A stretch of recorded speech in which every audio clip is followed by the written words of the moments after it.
From NBC News, Decision 2020, the Democratic Candidates Debate. My name is Elizabeth Warren, and I care about immigrants. I care more. I care about black people. I care more. I care about climate change. I care more. I speak Spanish. My kid is black. I'm black. I'm just gonna stay out of this one. But don't move your arms. Don't move your arms. Don't move your arms. Don't move your arms. Don't move your arms. Don't move your arms. I think trans women need to have abortions. I'm sorry, what? What did that guy just say? I don't think he knows how trans people work. Yeah, abortions. Fire. Abortions are cool. I will not make age an issue of this campaign. Oh, by the way, this was a recent video by Mr. Reagan called Lip Reading.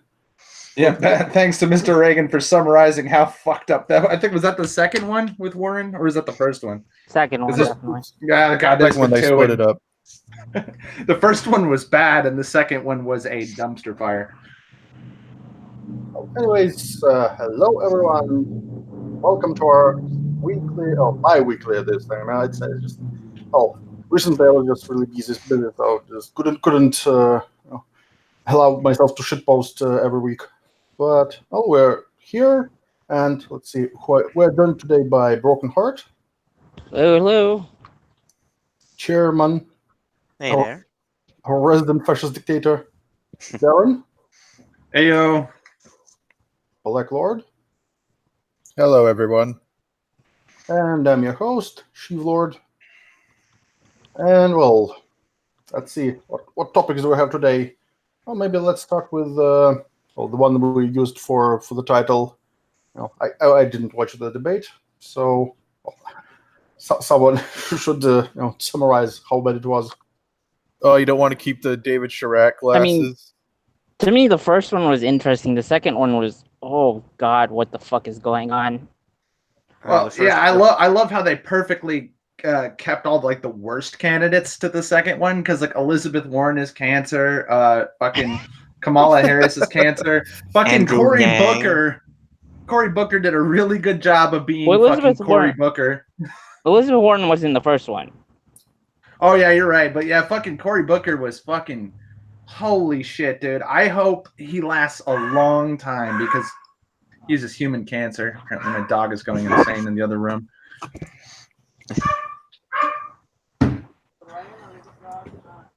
Human cancer is a nice way to put it. Yeah. I'll never forget him from the Brett Kavanaugh shit when he was just spurging out. He was in contempt of a hearing multiple times because he just spurred the fuck out and wouldn't care if it was his turn to talk or not. Was it the Kavanaugh debate, or was it during Mueller, where he's just like, I am Spartacus, I'm going to release this information that was already publicly... Kavanaugh. Okay, yeah, so... Yeah, I think he was both, honestly. Yeah, Cory Booker is a national embarrassment. Where's he from? What state is he from again? New Jersey? I'll Google where he's from.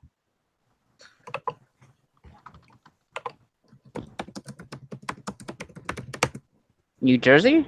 New Jersey. Oh, he is? Okay. Yeah, he's from New Jersey, which is one of the many shitholes in the United States. The retired stepbrother of New York. So basically, he was elected by a what do you call it? A constituency of heroin addicts and fucking slumlords. So it's no surprise. Man, I mean, with the first debate was there was a comment in the because I was watching it on Twitter, and one of the first comments I saw was, "I hope China saves us from capitalism." Oh God. Yeah, I'll put it in the Discord, so I'm just gonna put it up. That's a really bad start. This could be even viewed as pretty much maybe not treason, but at least something really similar. So you're asking a foreign country to supposedly forcefully change the economic system. Yeah, that's yeah, and technically, pretty much everyone who said we want open borders is saying I oppose the national sovereignty of the United States that I am sworn to upheld by oath. So basically, you just watched two separate debates of 10 different traitors. like literally. Wow. On how more, could, to be fair, the second debate were the ones that raised their hands. To Yeah. be fair. Yeah, but that's the big clown card. Fucking Andrew Yang. Can you believe fucking Tim Pool still donated to, I think was it Christian Gillibrand and Andrew Yang? I think we're on the second one, right? Wait, Gillibrand? Yeah, I'm He pretty sure he donated to donated to Gillibrand. Yeah. No, he he said he donated to Tulsi and Tulsi Gabbard. Yeah, I mixed those two okay. up because they're equally forgettable, except for how fucking stupid they are. Tulsi Gabbard's not near so bad though. Well, I mean, Yang's microphone was muted, so yeah, Yang's microphone was muted, so it's like, Yeah. Meanwhile, almost everybody else went over time, but Yang's the one that they're like, shut the fuck up immediately. Well, again, he's not allowed to win, even though there was really no friggin' point. He's only at what, 2%, if that. well, I mean, I think they're afraid that the far left maybe is gonna come out, like, support him. Maybe I don't know, because like the universal basic income is probably like the closest they'll come to socialism, right? Yeah. The funny thing is that the media outlets already are running the narrative that the fact that Gabbard and Yang are surging in the online polls is because 4chan trolls are deliberately doing this. Yeah, Blame everything on Those 4chan damn trolls. Yeah. I mean, it's even though the article didn't even provide any screenshots of those discussions, I wouldn't put it past them to see the lesser-known candidates and just deliberately blowing them up. But how prominent it is. First of all, we can say it's an online poll, and also they say, "Oh, the Drudge, we contacted Drudge Report and asked them how they are preventing fraud in this online poll." What's a fucking online poll? They're all fraudulent. It's an online poll. Other thing, I wouldn't be confident in that. The other thing that they were saying was like, but what was it? what was it? Sophane was saying like, oh, Breitbart and Dredge, their polls are saying they like Tulsi, and it's like, you do have to win over the moderates. You realize this, right? Like, this is how you win elections. Fucking idiot. Well, we could win over the moderates by just saying orange man bad, orange man racist, shit like that. He says mean things on Twitter. Yeah, that's their fucking strategy.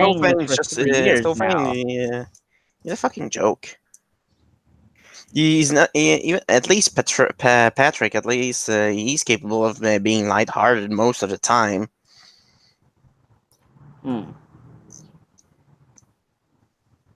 I don't know, man. But I mean, online poll gives you like Bodie McBoatface, and wasn't there that one new pistol that was released, and that was online poll voted it to be named the Yeet Cannon, and they had to oh my god, 9mm. I mean, I think. Yeah, I come think on, a Yeet cannon would part of a Yeet cannon would at least have to be like a 50 cal revolver. Nah. I think part of the best part of the second debate was fucking, what was it, Swalwell saying to Bugatti or whatever, was saying like, you're the mayor, if somebody dies you're supposed to fire the chief. I was like, but why? And he was like looking at that guy like, what the fuck are you talking about? Like, there's an investigation underway, it'll be handled as it's supposed to be handled. And he's like, no, you're the mayor, you're supposed to fire the chief immediately. And he's just staring at the guy like, what the fuck are you talking about? Like, they're all lunatics, dude. What was the context? So in Indiana, like, a cop shot, I think that was the off-duty cop that shot like the semi-mentally handicapped guy or something, right? Or something. Anyways, that his thing was off, so I guess he wasn't off duty. Anyway, somebody got shot, and so there was an investigation, and Bugatti was like answering questions on that, and you said like there'll be an investigation, people will be held accountable, and Swalwell comes out of nowhere and says, no, you're supposed to fire the chief if anybody dies. It's like, this was so. What? And the amount of the candidates looking at each other like each other was insane. There's so many great little screen caps like that. Yeah, there's one when Beto O'Rourke starts speaking Spanish. You see Elizabeth Warren and Booker looking at him like he had a second head. It's like, what the fuck? And then Well, I Booker mean- starts speaking in Spanish too. And I Yeah. saw multiple people saying they couldn't understand what the fuck Booker was saying in Spanish, Yeah, like many- Spanish-speaking people. Well, Spanish speaking, I heard they knew what he was saying, but it was really bad. Like a really bad accent. It's like, holy shit, you Oh, don't use God. that Spanish often. Where the fuck I is mean, the Lewis other when you thing- need him? The other thing, the other thing was like, oh shit! I completely lost my train of thought. Keep going. Never mind. Like, you shouldn't try to pander to people in their language if you don't really speak it. It can make you look really bad. Like, you guys Yeah. remember that movie, Crouching Tiger, Hidden Dragon, right? Like, it's not very popular in China because all the actors are speaking a different kind of Chinese than what they know. It's either Mandarin to Cantonese or vice versa. I don't remember Oh which. yeah, But they all there's- sound retarded to natural speakers of that language. Yeah, so there they is, hate that movie. Oh, yeah, that's yeah. what I was gonna say. There's like 100 of different dialects in China, so it's like you have Mandarin, Cantonese, and then all the others. I was gonna say, like, Castro by far was the only person that was able to pull the Spanish off, because all he said was, "We're gonna say adios to Trump." Like, that's short, sweet, to the point. Like, people, you may not agree with it, but like, it's like. And I think Julian it's not Castro actually cringeworthy. speaks Spanish. He's like the Spanish candidate. Well, yeah, probably whatever. Castro. It's in his friggin' surname. Yeah, with a name like Castro, he better speak Spanish. I mean, like, that's like short, sweet, to the point. It's like at least it's not like super cringeworthy. Like, oh, Beto's. I'm just loving all of these debates because it's We- an absolute foregone conclusion that Biden will be the nominee. So all this can do or maybe is Harris. make Biden look bad because Maybe almost Harris. all the debates were everybody just trying you- to kneecap Biden. Yeah, I think Biden, Harris has because the we chance know to, that Biden probably. will be a losing hand. If not Well, because he is a groping one, he's They're not gonna all win. going to lose no matter who the friggin' nominee is. Again, I don't know if you guys watch For the Sticks very often. Republicans, I would love it for the Republicans to be someone named Kennedy, so we will have a chance for once again be Kennedy versus Castro. Nah. No, just for you were the saying, Black Lord? Oh yeah, he I was mean, actually if they he was pick actually a ranking. moderate, there'll be a chance. Sorry, go ahead. Never mind. Okay. Well, Sticks in his analysis, he was pretty much ranking the candidates, like who could actually come in danger of beating Trump, and Castro was, I think, his top pick. Maybe Buttigieg or whatever the fuck his last name is, but obviously they're not going to win. So I mean, No, they're if just they throwing pick a Biden on moderate name recognition. who's if they pick a moderate who's like trying to reject identity politics, there's some hope there. But like, if they're gonna go with like like None Joe, of them are. None of them are. Gillibrand or Biden, who have like said like white people are to blame for all these things, it's just like, seriously, like, you're gonna go for this? They don't have a single moderate neoliberal candidate at all. Like, even Biden. And the thing is, Biden can get torn apart because he's part of the old racist old guard of the Democrats, and he's on the wrong side of a bazillion fucking Democrat laws. Like, he's right there back in the three strikes, tough on crime 90s era. He goes all the way back to just post Jim Crow when he was working. Yeah, he's with all got a the record as long as segregationists. his arm. Yeah. And It's amazing- he's on the wrong side of everything. He's amazing- so easy to pick apart. I know it's amazing he's doing. He was even the front runner even for months before he even friggin' announced. I mean, he's kind of in a rock and a hard place. Well, the entire Democratic Party is, because he's trying to appeal to both moderates and the far left, and he's not doing a very good job at either. I mean, Yeah, there's no bridging the gap between those. Like, his whole thing is the only thing he's trying to rally everyone around him is that orange man bad, vote for me because I'm not Trump. Yeah. It's not even vote for me because I was Barack Obama's VP. I mean, he may try to appeal to black people that way, but it's not going to appeal to the rest of the public. We're watching the DNC pay for all the mistakes they made in 2016 because they actually helped the Republicans cut down guys like Bernie and helped cut down people like Warren by actually exposing right-wing talking points on why these people are retarded, because they didn't want any of these outsider candidates like Bernie or Warren. The thing is, back in 2016, both Warren and Bernie had a ton of momentum that has basically left them now. Yeah. They don't have Well, I that mean- momentum anymore. They don't have Well- anybody with any momentum at all, except for Biden, who doesn't really actually have any, other than he was the VP. They have I mean, nothing. because the other thing is, like, both Biden and Warren, like, started doing the identity politics thing, which is just, oh, no. Yeah. And Warren wasn't doing it near as much in 2016, and Bernie was doing it like a third as much as he is now. And they're just making themselves look bad because they were appreciated for being, you know, economically retarded instead of racially retarded. And now they're both, you know, and now people are a little bit more woke to the whole, oh, socialism is bullshit. There's no such thing as a free lunch thing than people were 3 years ago. I was retarded about all this stuff 3 years ago, and now I'm Well, the you know, lunch paying is free if you attention. steal it. Yeah, right. By the way, did you guys? I don't know if you guys saw the debates or not, but did you see when Biden got asked the question about how Obama deported 3 million illegals? He gave the moderator like a fucking death stare. I posted Yeah. it in the Discord. Because if there's It's like, one good thing motherfucker, Obama that's the did, one thing you shouldn't ask me. Right? if there's one good thing that Obama did is he deported a lot of motherfuckers, and he needed to. And the thing is, a lot of people are like, "Why did Obama deport all these people?" Was because first of all, the influx is as bad as it's ever been. Like, look at the death stare right there. Like, Even fucking Jorge Ramos called Obama the deporter in chief because of that. Yeah, right.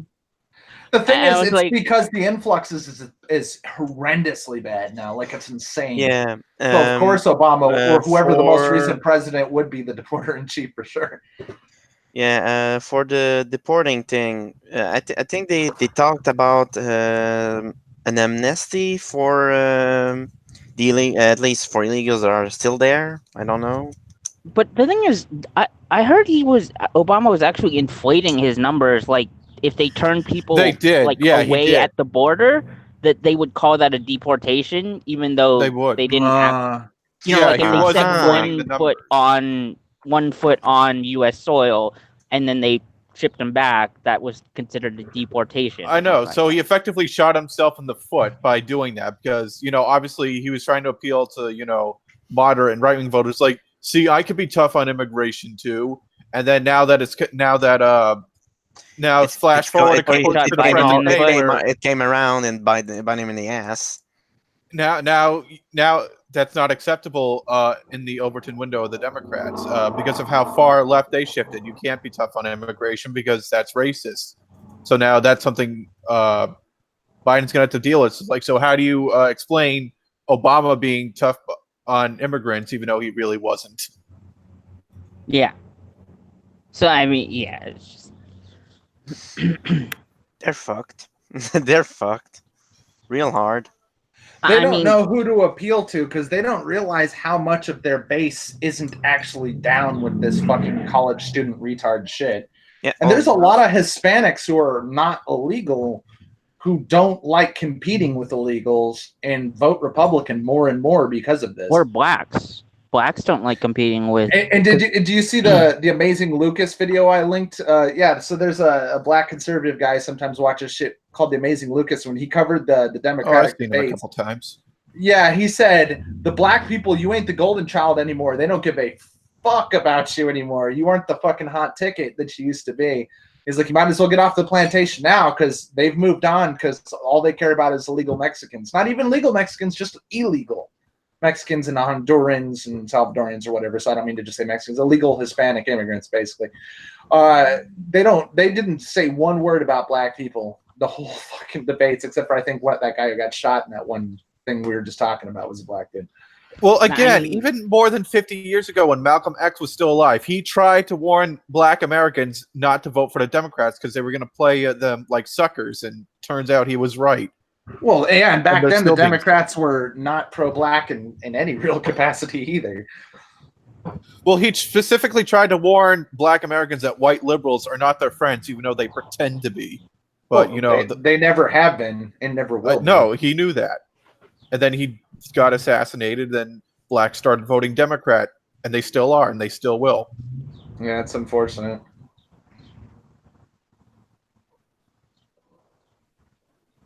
Anyways, let's see. What are some other things that were highlighted? So we gonna rip healthcare for all for illegal aliens? Holy shit! I'm surprised we didn't mention that first. I love this. There's infinite money, and we can just spend it on whatever the fuck we want. Platform that all these Democrats have. It's insane. Well, the Federal Reserve prints money, so we could just print all the money to give to these, so we could pay for healthcare, right? Right? Yeah, pretty much. I mean, the other thing is also it's a lot of some of the the single payer health, for instance, the NHS or whatever is having difficulty. If you added literally anybody and the UK is an island for that matter. If you just added whoever steps foot on your soil into your healthcare system, what? Yeah, and so many of the major cities in the UK are over capacity because the UK is a bit bigger, especially if you count Ireland. It's a bit bigger than Florida, and they got easily 3 times as many people that are in Florida in there, and they're trying to put them all on a single-payer health plan while they're importing 1 million people a year. It's completely unsustainable. They're going to be in absolute fucking chaos within 5 years. They pretty much already are. And how many times do you ever see one of these motherfucker progressives always saying, well, we can do all this universal healthcare shit? And I'm like, okay, well, why do you think it'll work? Well, Denmark. And I'm like, well, Denmark's got a population of what, 20 million or something, probably less. And it's a relatively wealthy nation. Who else? Norway, same thing. Not a very large country, relatively wealthy country. They can afford it. You think that 320 to 330 million Americans in 50 different states that all have different healthcare laws can do single payer, and we can just afford it while we're also going to import 1 million people a year ourselves through the Mexican border? And you don't want us to just be importing South Americans and Central Americans. You want us to be importing Somalis. You want us to be importing Syrians. You want us to be importing Northern Africans. What else? Where do you think all this money is going to come from? We couldn't afford it if we had the population of the United States that we had 30 years ago. We'll And take the money by taxing millionaires and billionaires. No, you won't. Oh, fucking, damn it, what's his name? De Blasio with the 70% tax bracket? Are you fucking kidding me? And what they don't tell you is that in order to get that 70% top tax bracket for the upper class, they pretend this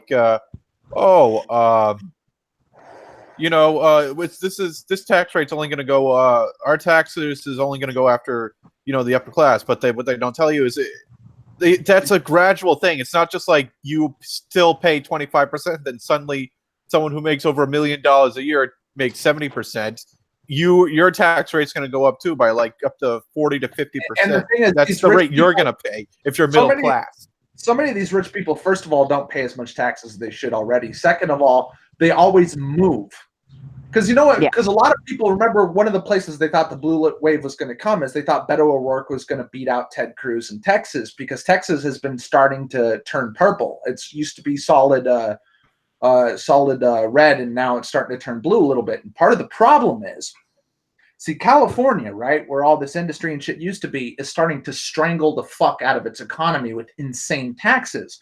And there's this huge exodus of rich motherfuckers moving from California to Texas. And the reason why is Texans pay a fucking fraction as much taxes as Californians do. Teeny tiny amount in comparison. I don't have the numbers on hand, but it's small. It's a small percentage compared to California. So all these motherfuckers vote all these progressive policies, vote to raise the taxes of the rich, and when the tax man comes and knocks on the door, they say, fuck you, I'm moving to Texas, and then they start trying to vote for progressivism in Texas. They're literally human cancer. They're moving around the body, infecting different parts of the fucking country with the same disease, and then every time it starts to affect them, they move somewhere else and reinfect the next area. They're doing it over and over again. I know. That's what people in, Vermont complain about. It's all these freaking hedge funders and old people, New York liberals who retired to Vermont and try to vote in for the same progressive shit they got away from. And that's what these illegal aliens are all about. By all these New York, New Jersey, Connecticut types, yeah. And then it's what these illegal aliens come from. They all come from these third world socialist countries that bankrupt and ruin them. So they come here, because it's more economically prosperable, but they want the same failed policies they want down here. That's why we don't want these fuckers here. That's why it'll be a bad idea. And that's why you might as well just be black-pilled. The human race is too fucking stupid for the wealth we have. We're too fucking stupid for the technology we have. We're too fucking stupid for this. We're all gonna fucking die, dude. It's all over. I mean, give it 50 years, it's gonna be like fucking Fallout or something, dude. It's gonna be horrendous. Well, that's why I say shit like, at this point, if North Korea nuked LA or Los Angeles, they'd be doing us a favor. We shouldn't declare war back if they do that. They'd be helping us. Yeah, like New York needs to go, California needs to go, the United Kingdom, fuck all of you. All of you. Well, I'm concerned about preserving America. I don't give a shit what happens to the UK, but well, the UK's already dead, dude. So you don't have to worry about it. They're gone. They're fucking gone. All we got to do is watch them sink, dude. It's amazing. But and all of this is sorry to say to all the cool Brits out there, but America's an option. Yeah, because the thing is, like, what I've been aware of as the more and more I've gotten politically interested over the past 5 years, I've learned that a lot of the shit, you don't have to be an economist. You don't have to have like a degree in political science. Common sense can solve a lot of these quandaries. Like when it comes to socialism, all you have to do is ask, where does the money come from? Money doesn't grow on trees. There's no such thing as a free lunch. Where are you going to get the insane cost of what you want to do from?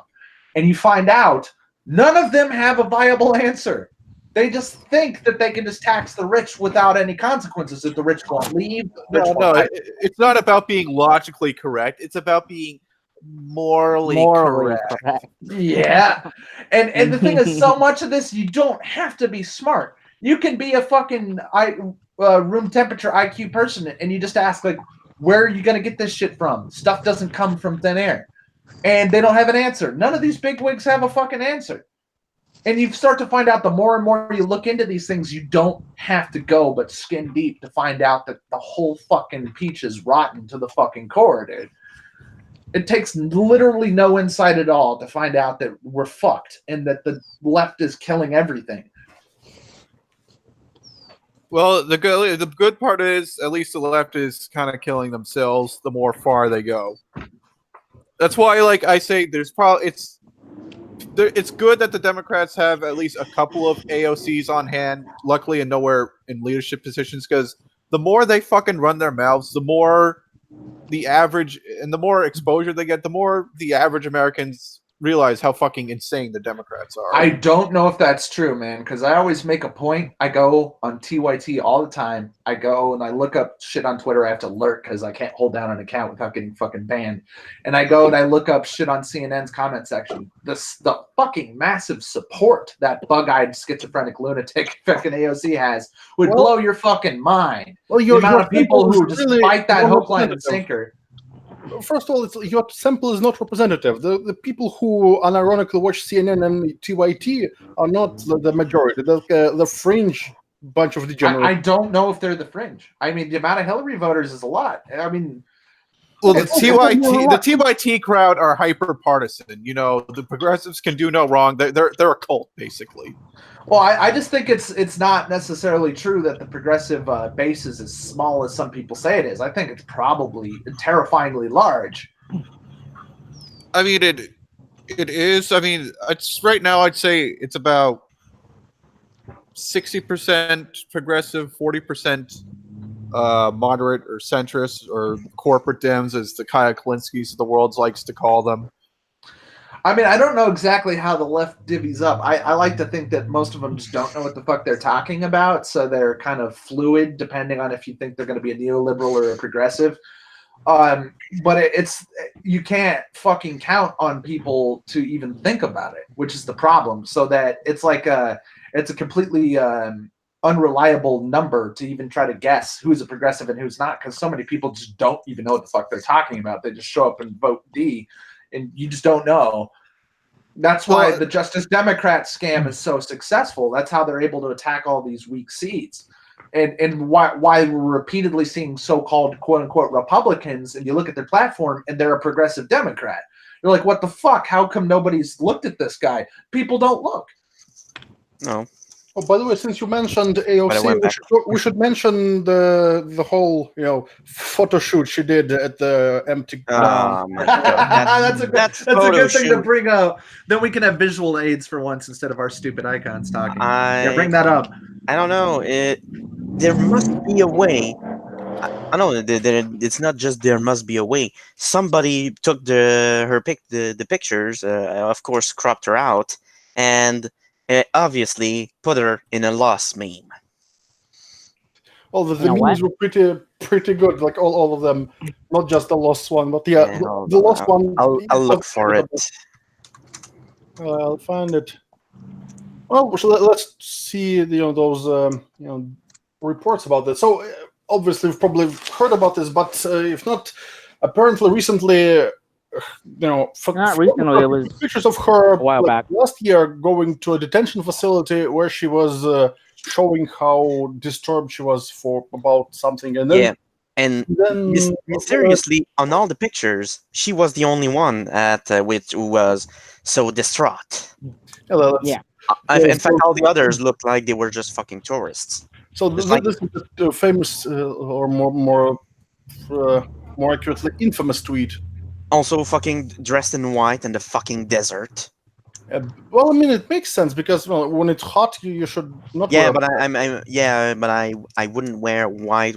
I would wear pale colors, but not just white because that's fucking. It's really it's easy to dirty it up. Well, I mean, she's not going to walk around the desert. She drove in a car there. But it's for the image, the white color. Yeah. Also, the photo shoot. I don't know. Her lips are too red. Oh, look at this description. Before AOC hit the national stage and was just a fairly unknown House candidate from NYC. Oh, the character limit. She took time from her campaign and came down to Tornillo to protest the tent city, housing migrant children. I made these previously unpublished photos ago today. I don't think they were actually unpublished. It was just the color versions, the black and white ones, I think. So there's the first one. Look at this, she's posing. This is so staged. This looks more like a "Are you kidding me?" meme. It's like the suspicious look. Oh my God! Who cries like that? This is the face of constipation. Yeah, it's like it looks like she needs a little bit of medication to fix that. What's pretty ironic and hilarious about this was, the Justice Democrats, they're all for grassroots. They claim to be grassroots, but this fucking woman was handpicked to run for them. It's not like she auditioned to run for them, and then they're pushing all this fucking fake shit. Like, oh, come on, you guys aren't for real. You're just as fake as the corporate Democrats you rant and rave about. Yeah, and another plug for Mr. Reagan. He was one of the guys who really signal boosted the fact that she was basically casted to be a Justice Democrat candidate. And the hilarious thing is, BuzzFeed apparently a month ago, but it's only just now sort of gotten picked up by the algorithm, tried to release a video debunking Mr. Reagan's expose of the Justice Democrats' hiring of Ocasio-Cortez. And the funny thing is they admitted in the supposed debunking video that she literally was casted by the Justice Democrats by audition, and then tried to say they debunked him. Like, Jesus Christ. By audition? What? Yeah, she auditioned to be the candidate. Yeah, so basically the idea is that normally politicians are running. Politicians are running for themselves. But if you have an organization with an agenda and you just use those people as vessels for your agenda, and then if they fuck up, because obviously they will, you just pick someone else to run for you, and even those disgraced former politicians, they don't matter, because the puppet masters are the same, even though the faces of the people just dancing I can explain the cliff notes of of what happened with her. So one of the things the Justice Democrats do, and that's the same organization that TYT helped start, is that they look after low voter turnout Democrat seats, and they kick out the old neoliberal by throwing all their money at a primary candidate, a progressive Democrat, to unseat the neoliberal. She beat this guy in a primary race by like 5,000 votes, like nothing. That's how low voter turnout her area was. And the thing is, she's not actually a politician, because one of the things they try to use to glamorize her is that she was some college student bartender. And the thing is, the reason why she's now a fucking I forget if she's a representative or a senator. It's a congresswoman. Yeah, congresswoman. That's it. So from the House of Representatives, is because the Justice Democrat held a casting call for a candidate to basically just be their platform, and they write all her speeches, which is why sometimes she sounds rather eloquent when she's there in the fucking House, is because she's reading off written speeches that the Justice Democrats wrote for her. And the reason why she can't get her shit straight is because the Justice Democrats are idiots. The other thing is the primary actually hurt the county or whatever, the district, because the person she defeated was the fourth most powerful Democrat there, and he probably would have gotten them a bunch of pork and money, basically. Oh yeah, Yeah, but that's why about that. It's a socialist, George Soros funded bullshit. They say she might get primaried because apparently she has very low approval rating in her own deep blue district. Of course she does, because she's in a neoliberal district and she's a progressive usurper. Yeah, there's that, and for fuck's sake, she just the exiting of the Amazon deal. That's a lot of people are not gonna like that. Yeah. Oh, but by the way,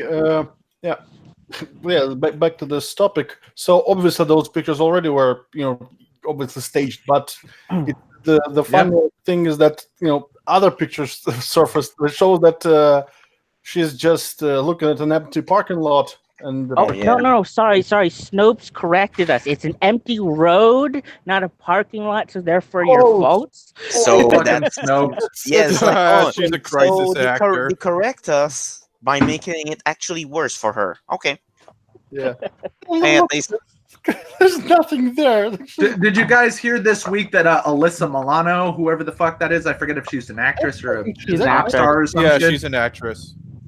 Yeah, she ran up and tried to pull the same stunt and ended up at the same fence and just threw a fit and went on Instagram, and it was like, everybody write ICE and tell them let me in, because that's totally the way things work.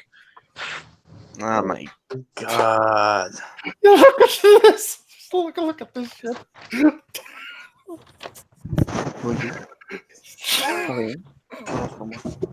This is supposed to be taken seriously. Oh, but by the way, since we mentioned it, I need to show some. Yeah, the definition of a fucking. Yeah, the definition of a fucking LARPer. This one is great. There was a cow farts one where she takes this and then has a flaming cow fart this one and burns it away. lost. Yeah, this is the loss. That's great. Well, even there, she looks just so fake. Oh my god, yeah. Oosh. She really does look like fucking Ren. Fuck you, bitch. It's always because of the crazy eye. I don't know why people say she's hot. She's got a weird jaw structure. She's got big fucking Charles Manson eyes. No, and as far as I know, no fucking ass. She's got a nice hourglass figure and big tits, but other than that, no, she's really unattractive. What? She's a butterface. Well, in that video from her college years, she was a kind of good looking, but nothing to write home about. But now that the crazy eyes, she can be average looking at best. I mean, if she really puts effort into her appearance. She's not hideous except for the whole. She looks absolutely fucking insane, and she's clearly dumb as a bag of hammers. And the other thing I don't like about her is I don't know what you call the kind of bite, because it's not like she has an overbite or an underbite, but her teeth stick straight out forward like fucking tentacles. Look at the shape of her mouth. Like a horse? Yeah, Yeah, like a horse. Yeah, like your yeah, teeth are the- angled the- outwards. the first animal, the only animal that I can think of that really has their teeth angled outward is a horse or anything horse-like a deer, or maybe that's why she has a crazy So look. Sarah Jessica She always Parker. has, when she's in the Congress, she always has the face of a deer with the straight with the headlights going straight for her. They need to. She looks like that in pretty much every interview because she's They basically need to have- unscripted. They need to have her wear glasses like all the time. Like here, I'm gonna bring out my inner fashion homo. She looks a lot better and a lot less retarded and confused all the time when she's wearing glasses. They need to. You notice how much Yeah. better she looks when she's on Capitol Hill with glasses on? She needs to wear glasses everywhere she goes. Maybe Like, she period. needs the glasses. I don't So know. I couldn't tell you if she needs glasses at all, like because there's a lot of people who wear glasses to try to look smarter, and they don't even have any prescription lenses in them, and just just to try to look like a fucking hipster. But she looks way less retarded with glasses on. Mm. And also, she shouldn't wear her hair back all the time because her forehead looks real freaky. So she should never wear her hair down more often. Yeah.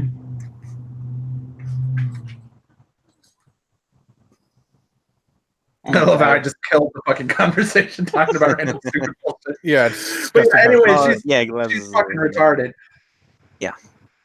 I don't know. It's just even. What do we say to that?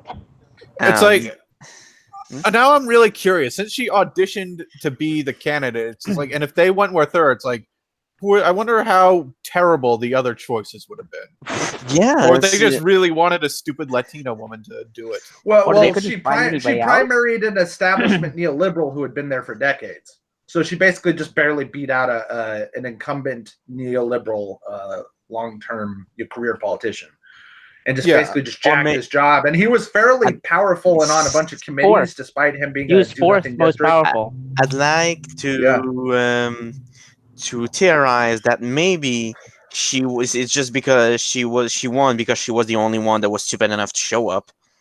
No, it was deliberate because the thing is, there's a major know. schism across the Democratic Party that we've been Oh, watching yeah. for 5 years: the progressives versus the neoliberals, and they're both fucking scum, but one's obviously worse than the other. And the progressives are targeting their own first. They've basically taken over the Democrats. That's how we went from, my Medicaid for all to fucking give the illegal immigrants all your money and your house and just let them in and shit and fuck the border. That's how we got to this shit. It's because the progressives have deliberately, systematically taken over the Democratic Party. This is what they've been doing for 5 years. Okay, I'm gonna And have we're to get off soon, unfortunately. But continue. Sorry. Well, that's the gist of it. We're going to see a lot more of her. That's where Illinois came from. Illinois is also a God. Justice Oh, Democrat. damn. The one who married her own brother. I mean, Yeah, her. Supposedly, yeah. Well, they say it's because just to commit fraud and let him in the country. Yeah, but immigration might be fraud. just, in Well, those, there are left-wing outlets that are taking the accusation very seriously and saying there's quite a lot I mean, of the other evidence. thing also is like people are saying, oh, it's a conspiracy theory. It's like, you do realize, like, in the Muslim world, they marry their own cousins. A brother is not that far off. yeah, she should probably watched Star Wars and in the episode 5 when Luke and Leia kissed, just Well, it was for immigration fraud purposes because she married the guy, lived with him for an extended period of time, even after she divorced him. And It's not like the she other was thing, actually. the other thing is divorce isn't really a thing for Muslims, so it's really fucking shady, like extremely so. I mean, Oh, they're like Catholics. yeah, they're as bad or worse than Catholics about divorce. I mean, like, it happens, but it's not really a thing. You know what I mean? Since you mentioned it, I need to show this Shedman comic again. This one, you know the one.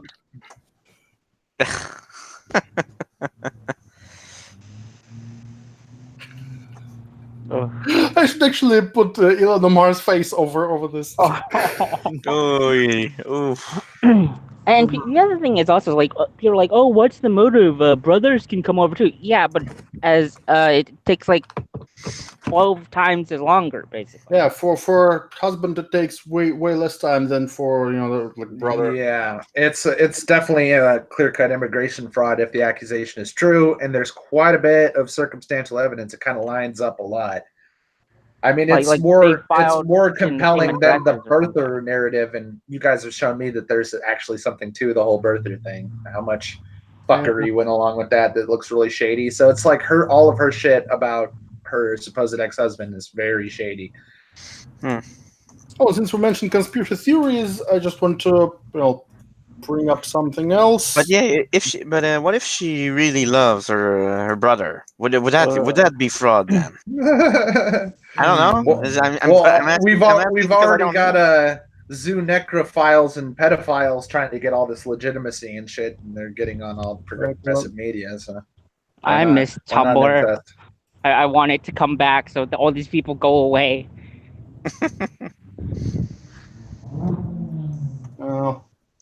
I wouldn't be surprised at this point. By the way, also one of those stock photos great. that seem like something Guess Tuga different knows sword. than intended. Like, then I'm not saying anything. Just look at this. Make your own conclusion. I would get that off the screen.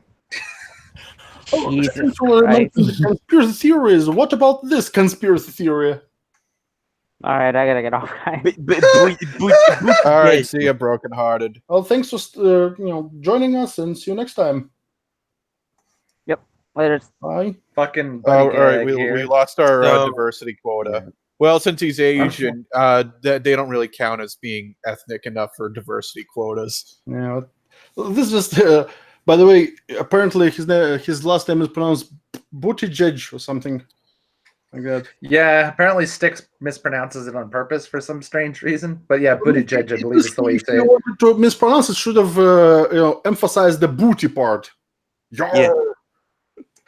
Oh yeah, all the Booty. all your average Tucker Carlson viewers, are right wing, low It's IQ not- voters. Especially Love the making way fun of this guy's it's, name. Especially the way it's written, it sounds like a transcript from a YouTube poop. It's like with Mr. Booty Judge. A lot of people are just calling him Booty Gag or Buttagog or something. So, Yeah. if it's racist to mispronounce people's names, so are we self-racist since this guy is white, right? Right. Yeah, looks white to me. Of course.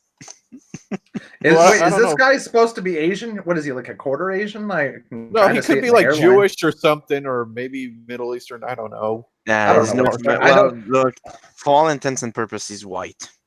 Yeah, Yeah, he's white. All I can see is a weak chin and his eyes are too close together. He's a I don't think retard. he's Jewish because he's not endowed enough in the nose department. Yeah. True. All right, I'll look this shit up. Yeah, this is the speaking of conspiracy theories. South Bend, Indiana Mayor Peter Buttigieg, running for the Democrat presidential nomination, claims President Trump is purposefully causing a surge of illegal immigration. How? Like, how is does he think that this logistics of this works? Unless those are all crisis actors and not real, illegals. You know what drives me nuts? Is there any governors or anything in the Democratic nomination pool? Why are people jumping straight from some shithole town to president? Like they're not running the way you're supposed to. You're supposed to go from mayor to senator or a congressperson, then to governor and back and forth a little bit, and then you go for president. Like a lot of these guys are trying to jump out early, young, and with no experience, and it's hurting them. They Oh, don't have any exposure. This guy's fucking Maltese. That's what he is. Because remember, dude, that like back at the start of the 2016, everyone thought Jeb was going to be the guy because he was a governor and shit, and he was part of a dynasty. Everyone thought it was going to be Jeb. None of these guys are following the blueprint. Well, I remember. People were talking about him like at the beginning of 2015, and then suddenly Trump announces he's going to run. That it became all about him. Yeah. Well, like, where the fuck is South Bend? Is that even a big town? Is that like some fucking tiny ass town? Anyway, yeah, I didn't mean to kill the subject here because apparently he thinks that Trump, the anti-immigration president, is trying to cause it on purpose. Fucking what the fuck? If Trump had a way to do it, that maybe this would make sense because well, you create the crisis and then provide a solution. But no, he doesn't need to do that because the crisis already existed for like decades. So there's no need to manufacture it. I mean, I don't even like. Does Indiana even suffer from immigration issues? There's not a high Mexican population in Indiana. I think there might be some Somali transplants, but that's mostly like Ohio and shit. I don't know. We'll have to check. I know Vince of Red Elephant, he usually puts out a map showing where all the states get their most immigrants from. Most states get.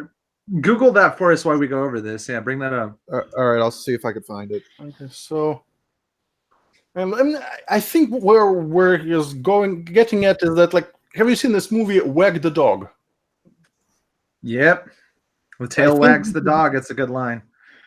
I think this is where he's trying to, because in that movie, if you don't remember or haven't seen it, so it's like a re-election, and the current president isn't very popular, so he decides to increase his chances of being re-elected to manufacture a kind of like crisis and starts a war over nothing and then gets exposed, so he needs to basically, it's kind of like dirty. Yeah, it's based on the real life story of fucking Nixon, no less.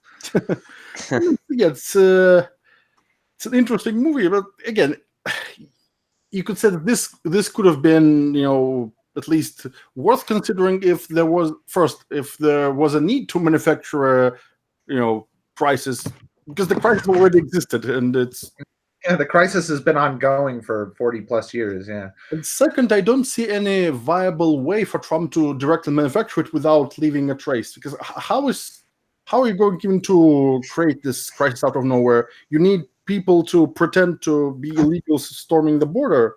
Yeah, and keep in mind, as Buttigieg is saying this, Trump has been basically putting economic pressure on Mexico to help shut down the border. And Mexico has been deploying National Guard troops to the border to try to stop the flow of the Hondurans and so forth from coming up, because Trump said, if you don't help me secure the border, we're going to fucking put a massive amount of tariffs. And we are like Mexico's major trading partner.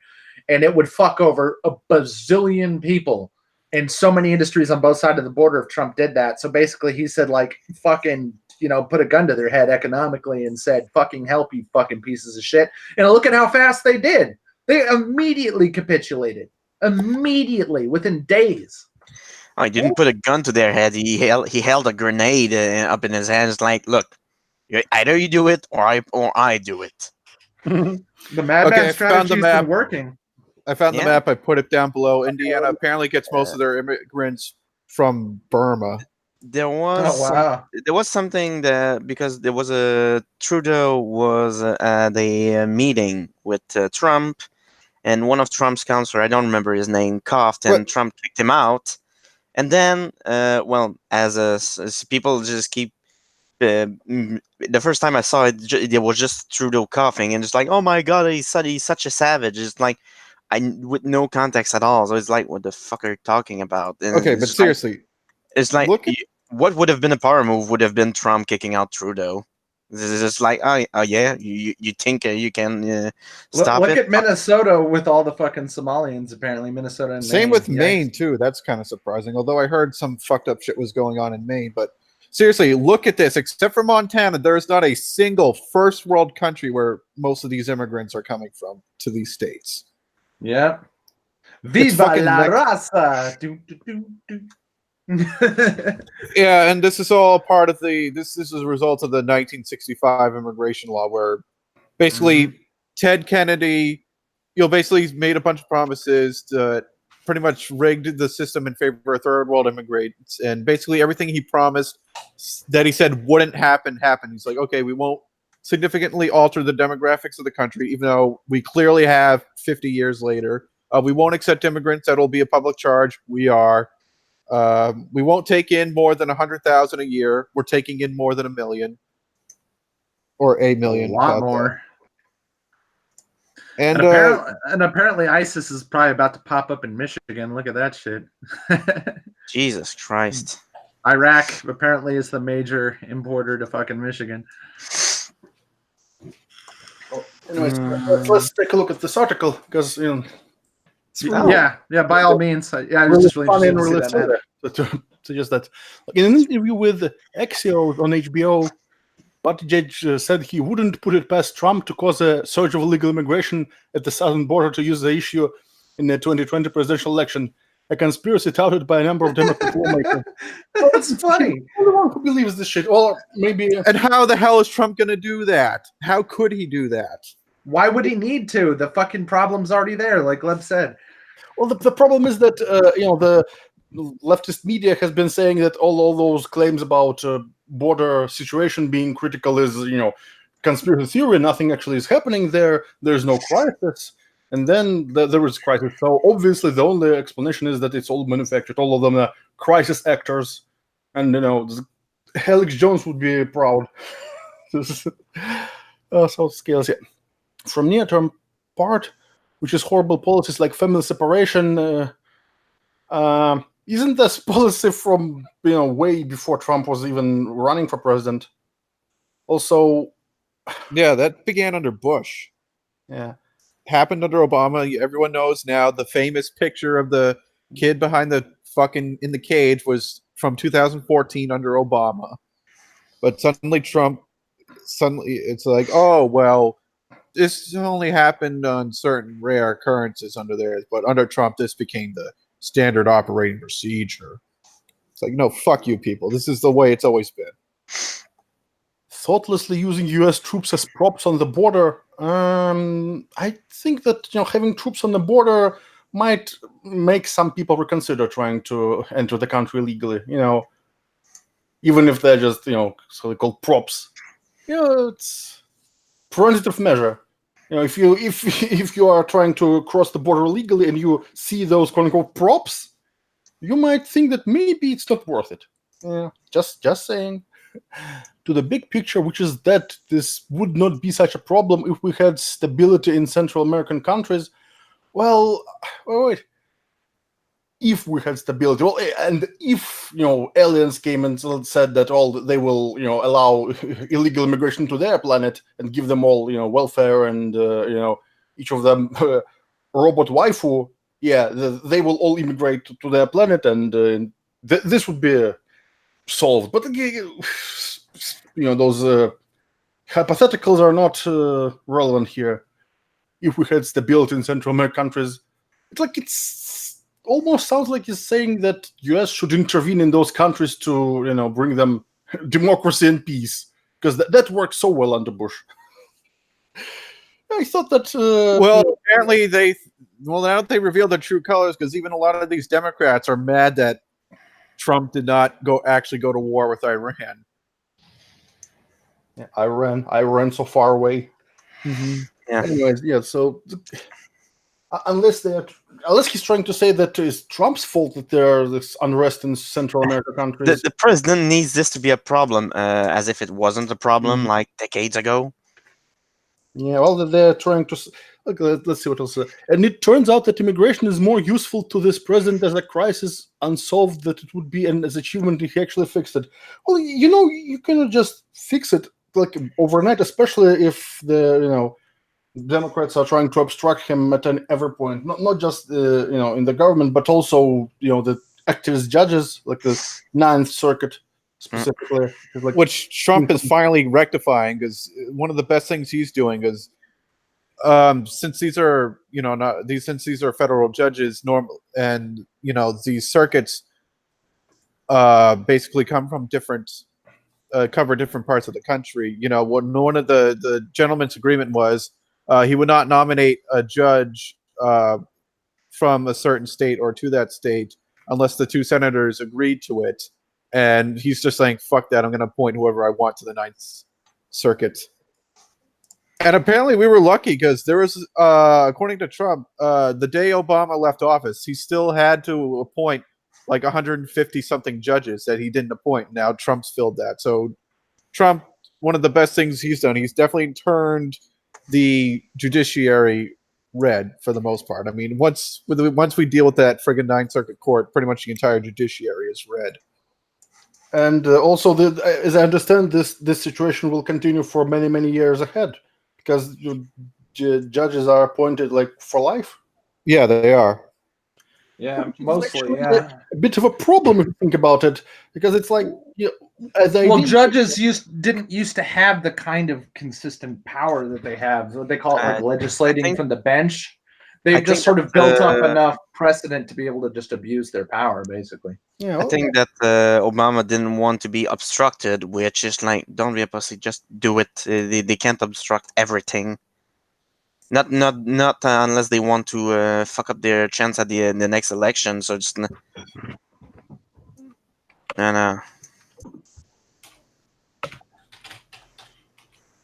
I mean, imagine if Ginsburg finally just like dropped dead like tomorrow. How much in a fucking full-fledged panic mode the Democrats would be in. Yeah, they would. Which she probably will, because she's like 110.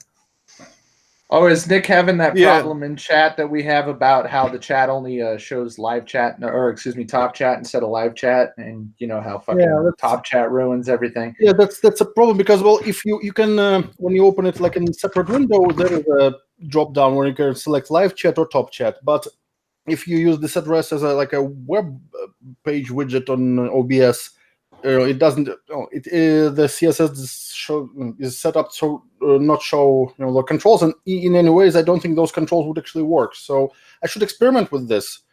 Maybe there is a way, but well, and maybe for next show we'll try to figure out how to get live chat back on here, because no edginess allowed apparently on the screen. And it's also probably there is a way. If anything, I can use the capture window, so to capture the chat window directly. It's not as elegant, because here I can use my custom CSS to make it look prettier. But yeah, it looks a lot better like this, unfortunately. Well, I mean, it's probably I can think of something.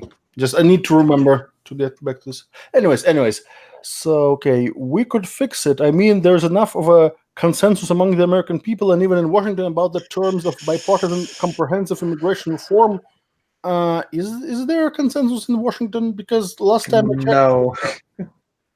Oh, the American people definitely want better border security, but the Democrats don't want to do anything. I mean, you guys hear about the friggin' Wayfair boycott? How some of their workers are like striking because they sent some of their furniture to some of these immigrant holding facilities.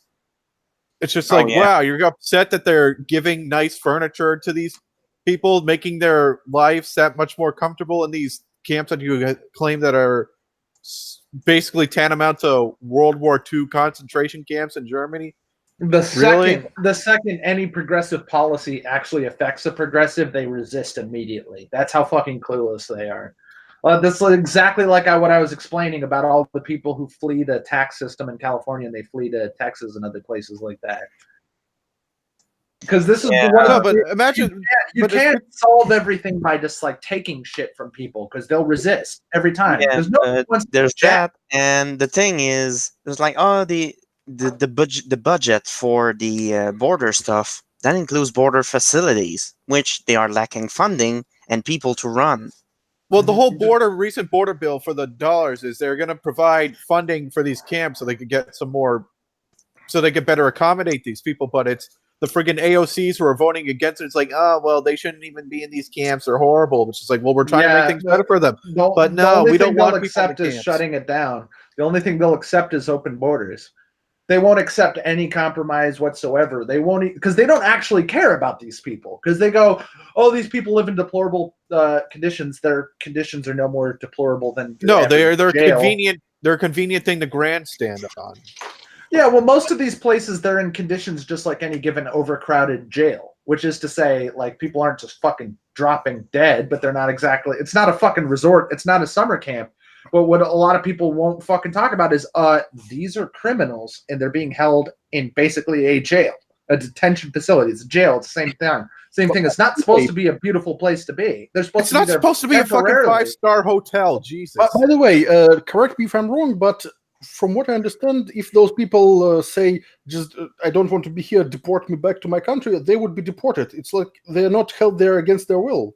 So they can go back to their country at any moment. But Yeah, and all of this shit is very expensive. So it's either give the places more money, or here's an idea: build the wall so the place isn't overcrowded all the time. Because and then whenever we talk about the wall, what did they say? People will still get through the wall. Yeah, just less of them, a lot less of them. Like even when I was retarded and was first hearing about the wall, I'm like, that doesn't make any sense. People already fucking tunnel under the border to move drugs. They just start moving more people through those fucking tunnels and shit. But yeah, but the thing is, the vast majority of these people just walk across the fucking border because they can barely afford to police any part of it. And there's fucking what, like 450, 500 miles of border, probably more than that. Well, a lot of you also have to remember some of these people are so poor they probably can't even afford the fucking plane ticket. So that's why. Yeah, and a lot of Mexico is in a bad way, especially all the fucking area on the border is just cartel land. It's super fucking dangerous. Yeah, the interior of Mexico is safe. There's a reason why our media doesn't talk that much about Mexico, is because significant parts of the northern areas of Mexico are literally a fucking war zone. One of these things I always tell people to do is go look. I don't know if Wikipedia does it anymore, but a few years ago I used to like I'd be morbidly curious. I'd look at what they call the recent deaths part on Wikipedia, and it's thousands upon thousands of entries. Anybody who's like the fucking treasurer of some podunk town anywhere is on that thing. Like the smallest possible notoriety people are listed in recent deaths by the thousands. And so many times if you search by Mexico, it's like mayor shot, treasurer shot, police chief shot, this dude shot, newscaster shot, politician shot, teacher shot. Like the amount of people that just get shot to death in Mexico will blow your fucking mind. The murder rate is insane. I don't know if it's as bad as Brazil, but it's exemplary. And we never ever hear a fucking word about Mexico. It's certain parts of Mexico because a lot of when one of the ones in the surprise ruling of the Ninth Circuit Court where they upheld part of Trump's deportation policy was parts of Mexico are in fact safer than certain parts of the U.S. So, Jesus. Well, this is true, but yeah, there's entire parts of anywhere are safer than there's entire like states of Mexico that are all but taken over by cartels, like large areas where the law enforcement has very little control over the situation, where there's citizen militias going to war because either the law enforcement is already bought and paid for or doesn't want to fight the cartels because the cartels are armed to the fucking teeth. There's citizens militias that go out there and fight the cartels to the fucking death in the streets in parts of northern Mexico. It's a bad place to be in some of these states there. Not all of them, like not where Cancun is and shit, but a lot of the areas on the border with Texas are total fucking war zones. Like watch the movie Sicario, that's practically a documentary. I'm willing to bet part of the reason why you don't hear about it is because the CIA's all got their fingers up in that bitch. I'm willing to bet the drug war that crosses the borders probably was more deadly now than the friggin' border raids during the Mexican Revolution 100 years ago. Yeah, dude. With Pancho Villa. Yeah, it's bad. It's really bad in northern Mexico right now. Like central Mexico, around Mexico City, not near so bad. I mean, not the nicest town in the world or anything, but it's nowhere near as bad as like the northern states. They're fucked up. Anyway, I didn't mean to go completely off the rails, but yeah, like the situation is extremely dire. And part of the reason why there's so many people flooding across is because Mexico is incredibly corrupt, even under the best of circumstances, and their poverty percentage of their civilians in poverty is very large. So Mexico doesn't have any real incentive to reform because they just let all the poor people just run over here by the millions. And then they let all the poor people from even worse places than Mexico, like fucking Colombia and El Salvador and shit, and they just flood right across Mexico and they just send them on their merry way straight up to Texas. So it's not just Mexico. It's a flood from many, many places, especially now with Venezuela being destroyed. There's so many fucking Venezuelans trying to cross the border.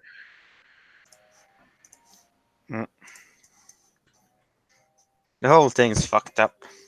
That's why it's a big deal that Guatemala and I think one more other country are trying to become, because almost all of the South American states are like, no, we don't accept refugees. Let America do it. or let Canada do it. Yeah. And finally, we've been persuading these people because it would cost so much cheaper if we would fund other countries just to take these people. We just give them a big fat stack of cash and say, you take them. It'd be cheaper than us taking them. Yeah. Even if they don't use that money to actually help them, I mean, it's good enough that they're just like, okay, you guys just stay here. I mean, it sounds inhumane, but if you break it down to the overall consequences of this shit, it's much better for us, American and American citizens, of which many are legal immigrants from all of these countries we're talking about. It's better for us. And how many times, dude, have over the last couple elections, a lot of Mexicans are starting to wake up for it now. They still overwhelmingly vote Democrat, which is a fucking shame. But they don't realize that part of what's ruining all the places where they live is the fucking, and what's keeping all their wages depressed is how much they have to compete with illegals who don't pay taxes and aren't on the books anywhere. Yeah, it's pretty That's part funny of the reason how why. it's pretty funny how Cesar Chavez is considered something of like an icon among the left, even though he was I think he was a Mexican immigrant as well. But you know, as soon as he became an American and started helping out the labor movement down there in the 60s and 70s, he would. Are you talking about Venezuela? No, I'm talking about. No, that's Hugo. Oh, that's Hugo Chavez. My bad. Never mind. No, you don't know who Cesar Chavez is? Sounds really familiar.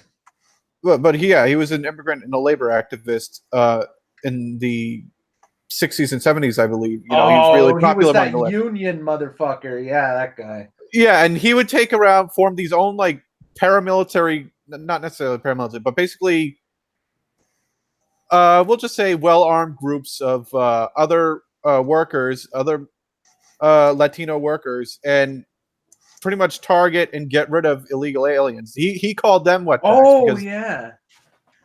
Yeah, well, yeah, because a lot of them don't seem to realize how much they're getting fucked over by illegals. Like it's not a La Raza thing. There's a direct competition. These people are not like your guys. You're in direct competition with these people. And apparently, hardly any Hispanics are woke to this shit anymore. How much they're getting fucked over by this. And I mean, and how much, dude, we've been dealing with this for years. You guys remember back, and I think it was early 2017, one of the lawsuits against Trump, the fucking judge was some La Raza fucking part of some racial, like lawyers and judges from Mexico, like fucking racial identitarian group. It's like he was presiding over one of the trials while all the Democrats were saying all this bullshit about Trump hating Mexicans. And it's like, how is that not a conflict of interest? How do you not fucking have to get how can you not get a new trial from that? Clearly the judge is biased, but everyone's like, oh, Trump's a racist for trying to say I need a different judge. This guy's fucking gonna fuck me. I'm pretty sure that first of all, the guy did fuck him and was on the fucking record saying fuck Trump. You guys remember this shit? This was like in 2017. Trump, yeah, because it's also kind of frightening that Trump's kind of ignorant to some of the people with not. I mean, there's definitely these activist judges he needs to be wary of, which he was, but there's even some people in his own administration who think similarly. Like fucking Mike Pompeo hired like a couple of interns who were like never Trump or conservatives who literally say like "fuck Trump" on Twitter openly, and he doesn't know anything about it. It's like. Yeah, there's another good reason to get rid of fucking Mike Pompeo, other than he's a fucking neocon. Really? Yeah. Oh, wow. I thought Pompeo had been doing good shit in China and stuff. My bad. He's good in certain areas, but they say he specifically hired Pompeo to deal with North Korea and China, but, he's just as bad as Bolton is in regards to the Middle East. Well, one of the shitty situations for us is there's only so many... There's only so many populists who actually are like true blue paleocons like Trump in there. Like fucking so many of the fucking Republicans we got are the old fucking guard of the Bush era, which we had every reason to hate. You know what I mean? Like shit is bad. Yeah, I know. You don't know who to trust because the left is completely fucked and the right is still like 60 to 80% fucked. It's bad. But yeah, Pompeo recently said like, oh, Trump was chosen by God to defend Israel from Iran or something like that. Oh my God. Oh yeah, dude. That's why by God. Ugh. That's why Trump has lost a lot of the fucking kind of meme lord support, because all of us are just looking at him going, you need to take Israel's dick out of your mouth immediately, dude. This is not good for you. What doesn't help things is that he's been personally friends with Bibi since like the 80s, so even before he was a politician.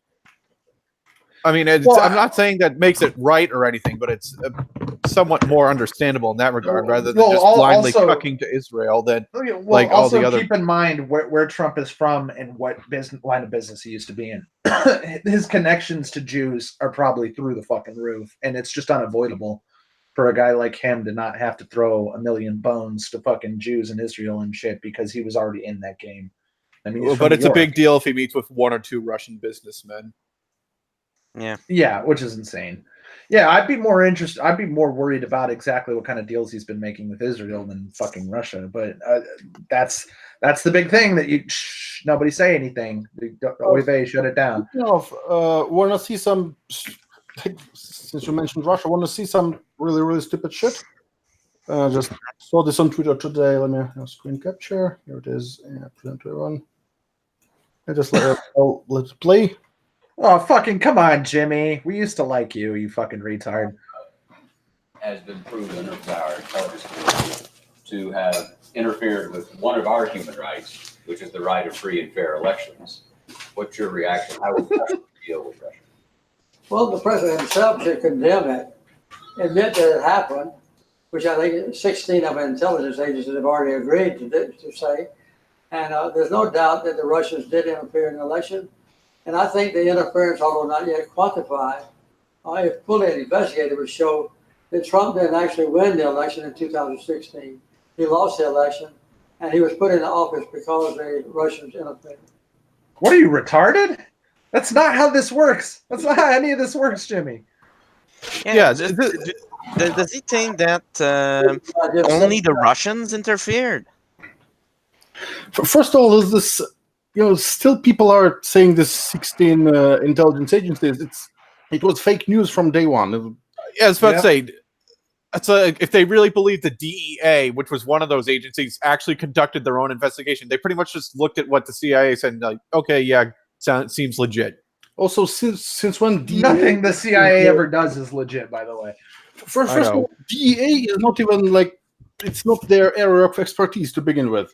Yeah, the DEA has nothing to do with any of this. Like, if anybody, quote unquote, would know under the best of circumstances, it'd be like the FBI or the fucking CIA in particular, Department of Homeland Security, something like that. Like the DEA, ATF, those motherfuckers have nothing to do with this.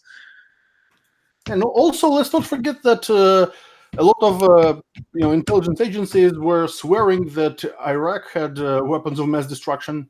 Remember? Yeah, they never fucking did. Yeah, and the thing that fucking drives me fucking goddamn nuts about this is like, is this another fucking politician who lived his own life and just doesn't know what the Electoral College is for? Like, when I was an idiot who didn't know anything about politics, I didn't know exactly how the Electoral College worked, and it sounded shady to me. The thing is, the entire point of the Electoral College is it prevents major metropolitan areas from basically completely controlling national elections. Yeah, and I'd like to tell people, keep in mind, when the Electoral College was formed, basically the only states we had in the country were the East Coast back then. It's actually far more relevant now that we span coast to coast than it did when it was first formed 200 years ago, when basically New York and Georgia and all those other states were pretty much the only states in the country, because there's a lot more rural areas now we need to take into consideration. And believe me, it's still completely fair, because not all the states get the same amount of electoral votes. Take a state like Nebraska, where almost nobody lives and it's a bunch of cornfields. It's in the Midwest. They got what, 3, 4, 5 votes? Florida's got like 40 or something, which is kind of a lot. New York's got like fucking over 50. California's got 55.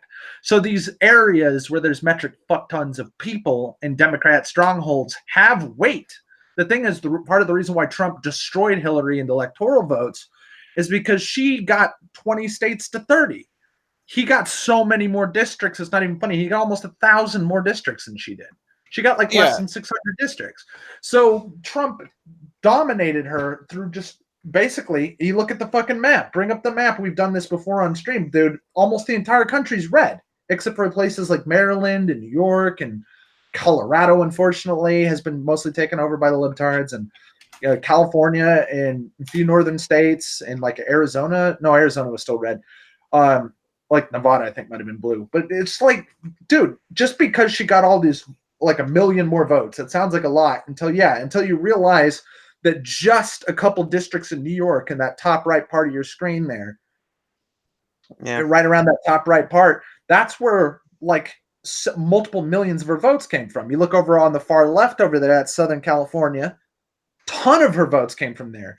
Baltimore is in the center of the East Coast there, that little blue spot in the middle of the right side of the screen. That's where a lot of her votes came from. Oh, that's also. And then look at where all the rest is red, like Miami, Baltimore, a bunch of New England, California, and Nevada, and Southern Texas, and nothing else. She got nothing else. It's also the point of, okay, these blue decides, and what if they decide just to say fuck the Reds? Oh, by the way, I'm going to say something really, really insightful and really, really very intellectual. This lake looks like a dick. Yeah, this one. Yeah, that's Lake Superior. It is a very, very, very fucking big lake. It's the biggest freshwater lake in the world. It's fucking enormous and has like quadrillions of gallons of fresh water in it. It's kind of a big deal. Yeah. From what I understand, it strongly influences the climate around it because it's such a shit sink. It's a massive body of water. It's like the size of the Baltic Sea or so. Yes. Might be bigger, I forget. But so you see that like if we just remove the Electoral College, and that's part of the reason why the Democrats have been doing that whole initiative to try to say that we're just going to give electoral votes to whoever is the national popular winner, that completely defeats the purpose. That means that about 7 or 8 cities will decide the election every single time. And I always ask the people of San Francisco and Los Angeles and New York and Baltimore and Detroit and fucking Dallas and shit, like, how do your fucking cities look? Like, Dallas is about the only nice city out of all the ones I just listed. Most of these big Democrat strongholds are owned by ethnic Democrats and have been for decades, and they're total shitholes. They're garbage. Like, do you want that? Do you want those people to decide the entire country's situation? Do you want all the Midwest, all the Rust Belt, all the fucking almost the entirety of the central U.S. that will never, ever have a say in anything, ever, just because they just don't have the sheer human numbers. They're not the big fucking hamster mill fucking cities. Okay,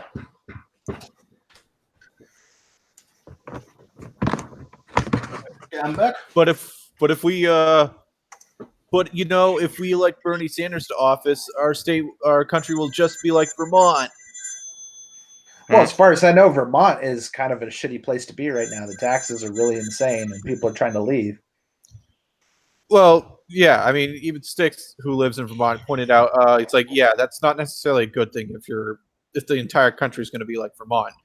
And the funny thing, he pointed out, because people, Bernie Sanders, if we're going to go back to the debates, he's probably the craziest out of them all, because he basically said, why don't we just eliminate private health care? Like, none of the social democratic states that he likes to cite as great examples of socialism have eliminated private health care. It's like, that's a completely... Yeah. And I'm not just talking about like people shitting in the streets and drug abuse and ethnic gangs and shit when I talk about all these shitholes. I'm talking about sheer cost of living. The expense of living in New York, or the expense of living even in the shitholes of Baltimore and shit. It's incredibly expensive because they just tax the fuck out of everybody. And then wonder why like nobody can afford to live and everybody's poor and homeless or just overrunning the fucking streets. I mean, it's almost even a problem where I live. Like I live in a really nice area. There's homeless fucking everywhere, and it's fucking really expensive. My house, $2,000 a month, and it's not big. It doesn't have a basement. It has a single car garage. Nobody has a basement in Florida, so the square footage is like just under 2,000. So I'm like paying like a dollar per square foot practically. Wow. It's not cheap, and the taxes here are not great. They're pretty fucking expensive. And like the cost of living in Dallas, Texas, is way lower than here. And where I live right now, the cost of living is way lower than the fucking West Coast. Way lower. Like, it's unbelievable how much everything costs. And even just where I am, if I go out to the fucking Walmart and tell you all the price tags on all my goods, it'll blow your fucking mind. If I go to the Publix, our local grocery chain, and tell you what it costs just to buy like a box of mac and cheese, you'll be like, what the fuck? That's like 70% more than what I pay. I'm like, yeah, now imagine that across all the fucking goods. Like, cost of living is a thing, bro, even in nice areas. And you talk about these shitholes that are completely crime-ridden and drug addict-ridden and homeless overridden, and everything costs as much as it does here in this nice, pristine area where I live, where people can leave their doors unlocked and shit. It's unthinkable. And you want those people to control everything? Like, fuck you. Yeah, no, these. I mean, what state was? Oh, yeah, that was definitely friggin' Los Angeles. They say is expected to have an outbreak of the fucking bubonic plague this summer. Well, there's probably rats everywhere. It's a threat, yeah. Yeah, there is a rat problem, and unlike some of these other liberal cities like New York that actually has, specific teams that go out and exterminate, rat populations wherever they can find them. Yeah, and they have Los to. Angeles, Los Angeles is not equipped to deal with it.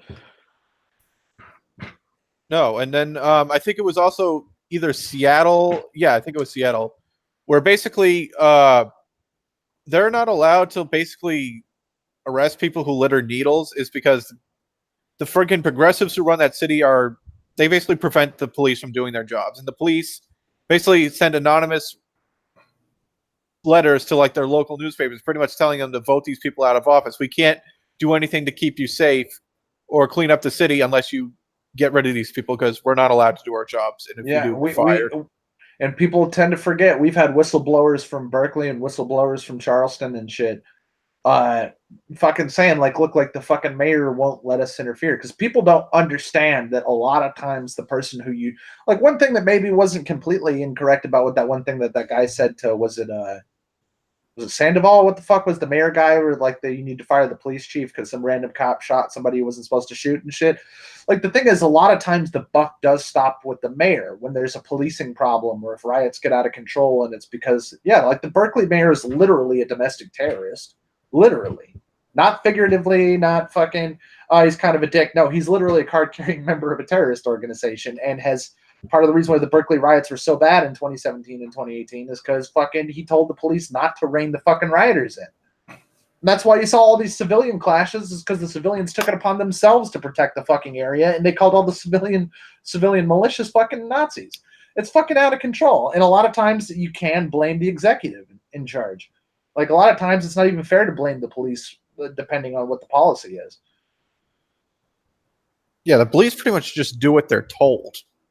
When it comes to stuff like this, you can blame the cop, or he's just driving down the street and does something really shitty, and that's another thing like that I've been trying to tell the Democrats for fucking over 5 years and shit. It's just like, whenever you have a problem with corrupt police force, you need to look directly at the precinct and look at who's in charge there, because police officers are isolated to their precincts and to their direct superiors. And ultimately, the big buck stops with the mayor of the town every time. And you got to look at each thing individually instead of saying all police are blank, when there's fucking over 1 million police officers nationwide in a bazillion different fucking areas. It's the same thing. Like these people always. The thing that drives me nuts about America is we are the United fucking States of America. Isn't it weird how anywhere you go, like, us Americans always just call our country America, and then there's these pedantic assholes from Europe who go like, actually, you're called the U.S. And I'm like. But the thing is, they're not exactly wrong. There's 50 supposedly sovereign states in this country that have completely surrendered all their shit to the fucking central U.S. powers. If the fucking founding fathers could look at this country the way it is right now, it'd blow their fucking minds. They'd be freaked the fuck out. They'd be saying revolution now, dude. It's like fucking...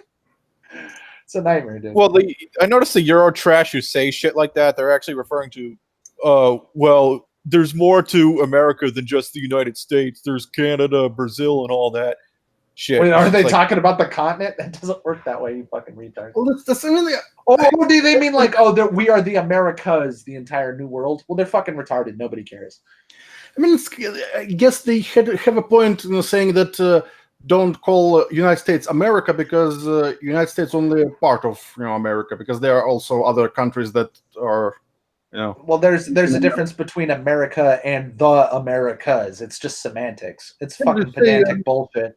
I guess like, usually when you say something America, they usually refer to the United States, but technically it's incorrect. But then again, well, there's literally not another country in our entire two continents that have the word America in their names, but us. Yeah. So it's whatever. There's no other central blah blah blah America or blah blah blah like states of America, whatever the fuck anywhere else. It's not like the United Arab Emirates or something like that. Like if everyone knows what you're talking about, then who cares if it's not the technically correct term? It's like, yeah, I just love how fucking Because it's much not the of a pedant politically all these correct people are. term. That's why they Well, care. these people who are like that, they enjoy acting like pretentious, Euro trashy hipster pieces of shit. But Yeah. And I don't mean to get stuck on this point too long, because one of the things I liked from that last clip you paid with Jimmy Carter, to bring it at least back to that for a segue, is what he said is what the fucking leftists love to keep saying is human rights this, human rights that. Whenever it's the press, it's human rights, and whenever it's the fucking races, it's civil rights, and blah blah blah. And the thing is, part of the reason why I fucking have moved so goddamn far to the right in the past 3 years is because everywhere I look, the progressives are looking to take away my human rights, my actual fucking constitutional rights that are afforded me by this country, by my inalienable, nobody can fuck with them, none of the states, none of the cities can fuck with these rights. You know, my right to fucking privacy, fucked. My right to a fucking jury of my peers, fucked. The right to due process under the law, fucked. My right to free speech is fucked. My right to bear arms is fucked. My right to fucking equal representation under the law is fucked. Like that's the First, Second, Fourth, Sixth, Eighth, Ninth, 11th, and 14th Amendments. Just bang, bang, bang, bang. They're trying to fuck with them every way they can. They want to fuck with my right to consume. They want to fuck with my right to free association. They want to fuck with my right to fucking communication. These people are fascists, literally, by definition. Of course I'm against the progressives. They're fucking evil. And like nobody seems to understand this. And they have the balls to try to say they're the party of human rights. It blows my fucking mind. Well, the way they define human rights is like saying, oh, healthcare is a human right, which is, by normal definitions, no, it's not, because healthcare is a service. And service is a product of someone's labor. And you don't have a right to someone else's labor, because slavery is not legal. Yeah, that's basically the both the non-aggression principle and the principle of free association. It's like you should be able to refuse service to anybody, and you shouldn't be forced to render service to anybody. And it's one of the hardest things for a liberal to give up when they worry about discrimination. The thing is, everybody should have the right to discriminate. They really should. And the thing is, we've already proven that no matter what the law is, if some motherfucker says, I'm not going to bake a cake for black people, or I'm not going to do this for a fucking gay or something, the entire private public will fucking rain shit on that person for a decade. The fucking market already does the work. We already don't tolerate bigots like that. So why the fuck does the government need to be involved?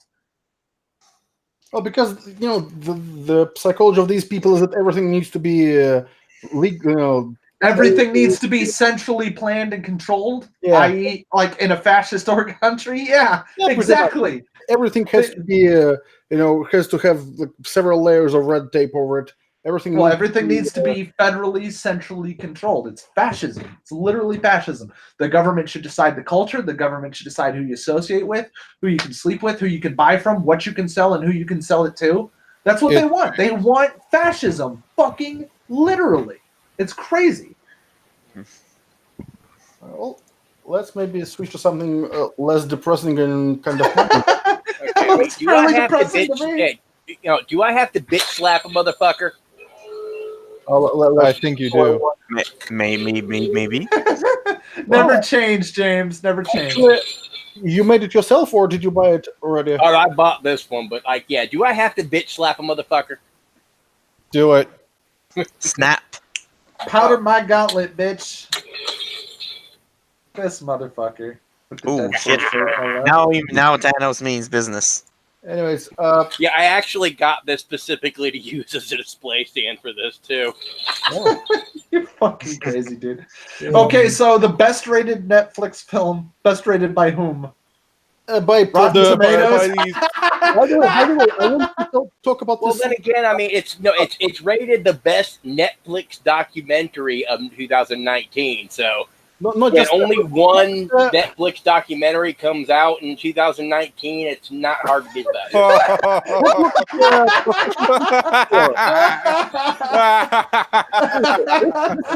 Oh, you fucking assholes. And by the way, first of all, I was saying this for quite a long time. Opinion of professional movie critics is less than worthless. They're basically Like, games for a journalists second, at this point. For a second, I was wondering if we were looking at the Last Jedi scores. The Last Jedi wasn't as blatant. At least some of those professional critics had to admit that it wasn't a good movie. $10 says that audience score disappears within the next 2 weeks. They're just gonna be like, it's been brigaded by trolls. Doesn't count. Even I mean, are you kidding? Refresh the page, it'll probably be gone. Actually, I'll show you those reviews by users, and it's really funny. Anyways, I get where the idea that they have to, there should be a way to verify if you actually saw the movie. Like, for example, if you go to GOG or Steam and you read reviews on GOG, anyone can review the game, but it shows if you actually have the game in your GOG library. So yeah, whenever people worry about Steam brigades, just always look at the amount of time played. And if the guy bought the game, played it for 5 minutes, and started writing a manifesto on it, you should be able to ignore that guy. Well, actually, no. Sometimes if the game just doesn't work at all, 5 minutes is enough to see. Like 5 minutes, it's unplayable. I just mean, unfortunately, the consumer has a responsibility to verify the veracity of claims made by anybody about any product. You know what I mean? But these people don't believe in the consumer's responsibility, which is part of the reason why they're always policing fucking scores. Yeah, it's people who wants to always see the manager. Yeah, they're the children of the I want to see the manager lady. Well, I mean, Rotten Tomatoes doesn't believe that people can responsibly look at scores and why people write certain reviews. I mean, whatever. You remember I used to bitch about the IMDb score and how it's not legitimate of The Last Jedi, but if you go and look at, you can not only just look at the ratings, all the thousands and thousands of user reviews for The Last Jedi, but you can also look. Like, there's likes and dislikes on every single individual review. You'll see a lot of 1-star reviews and you'll think, oh, it's just some random asshole wrote that. And then you look and it says like, fucking 800 out of 1,000 people found this review helpful. No, people are paying attention to these fucking reviews. Yeah. You know what I mean? They're legitimate. And people should, at least look that far, read the review, see how many people agreed or disagree. It should all be like that. But Rotten Tomatoes, they try to remove as much pleb influence as possible from these things. Yeah. But and even then, it doesn't work. Like, what was it on the Captain Marvel review? They deleted 50,000 reviews and only moved the percentage score by like 3%. I mean, like, why would you even worry about that 33% when it says only 1,200 people even reviewed it? Like, that's not a huge sample size. Who gives a shit? Captain Marvel got brigaded by fake reviews, and even a false flag campaign to post identical 5-star reviews to blame it on SJWs, even though some people were so slow. Yeah, there was brigading on both sides of Captain Marvel. It was a shit show. I found this on 4chan, and there's this some guy who managed to use his actual account, and if you go to his YouTube page, you can see that he actually watches Comic Artist Pro Secret. So yeah, we covered this guy on the show. Yeah, it's not okay when our side does this shit either. Like, fuck this guy. So bad. It's kind of like one of those Machiavellian schemes to create a false narrative. But in this case, don't use your real account that can be traced to your viewing habits. It didn't take a lot of weaponized autism to catch that motherfucker. It was only a few steps to get to him. And also the problem is that unless you're doing this on massive scale, this is just a drop in the bucket, because this is the MCU movie, so it would be seen by a lot of people. So there will be a lot of reviews, and your false flag will just be drowned immediately by actual reviews. So this is like a really, really stupid and pointless thing to do. And speaking of stupid and pointless, let's talk about this documentary. Obviously, I haven't seen it, so I don't know how good or bad it is, but I have a suspicion that it's not very good. And they'll probably think omit the fact that, I bet he's going to say the same thing. $10 says they omitted the fact that she auditioned to get this nomination. I bet they'll limit the information on Justice Democrats in this. Yeah. So let's see the Breitbart articles about this. Do we know if anyone's reviewed this yet? Hmm?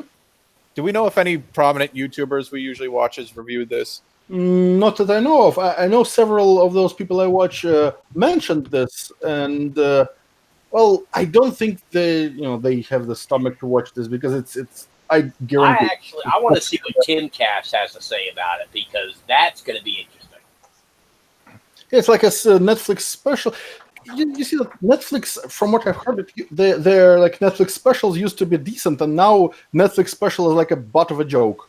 Well, it's like saying anime, manga, and Netflix adaptation of those movies. The trippy people have been getting tired of fucking Tim a lot lately because of how much he's dragging his feet. He's been dragged kicking and screaming just to the purple pill. He won't fucking cross the fence. Yeah. He's just sitting on that fence like, get off of my obstacle, Private Pile! Get off of my fucking obstacle! And he's just on the fence like that. You know what I mean? Like you've seen Full Metal Jacket. Well, I think he's finally getting around to it after he watched the debates last couple of days. Yeah, he's been sparking out about this chick in particular. At least AOC has been driving him insane. Yeah. Well, let's see what the Breitbart article says about this. Netflix documentary Knock Down the House, which follows the campaigns of female Democratic hopefuls in the 2018 election cycle and highlights Alexandra Ocasio-Cortez, is so far the highest-rated film of 2019 according to Rotten Tomatoes. And again, as I said, this is why professional critic opinion just matters less than not at all. Yeah. Paula Jean Swearigan, San Francisco cocksucker. HBO reference. Anybody? Fucking Deadwood. No, I'm not very well versed in popular culture. Did any of these other people fucking win? I don't know any of their names at least. Oh, the documentary, which had its rights purchased by Netflix for a whopping $10 million, has a 100% approval rating among Rotten Tomato. James, bro, the mechanical keyboard. You got to mute when you're typing. Oh, okay. Like again, I'm sorry, Breitbart. Please be more careful with facts. It's not Rotten Tomatoes users. It's aggregates from their verified critics. Because those people, they link their accounts to whatever outlet they write for. So it's automatically aggregated. But you can call them users because they use a website in a way. But this is the user review. It's like 33% positive. So yeah, it's not users, professional critics. Eclipsing the likes of Amazing Grace, Apollo 11, and Ash in the Purest White. I don't remember how many movies actually have 100% rating. Pretty much just like Black Panther, basically. Remember all the death threats that one guy who gave it like a 45% or something, and it dropped the rating down to 99 instead of 100. Well, I think it's a bit lower now because I think Black Panther's at like a 96. Yeah. Which is still insane because it's not even a good superhero movie.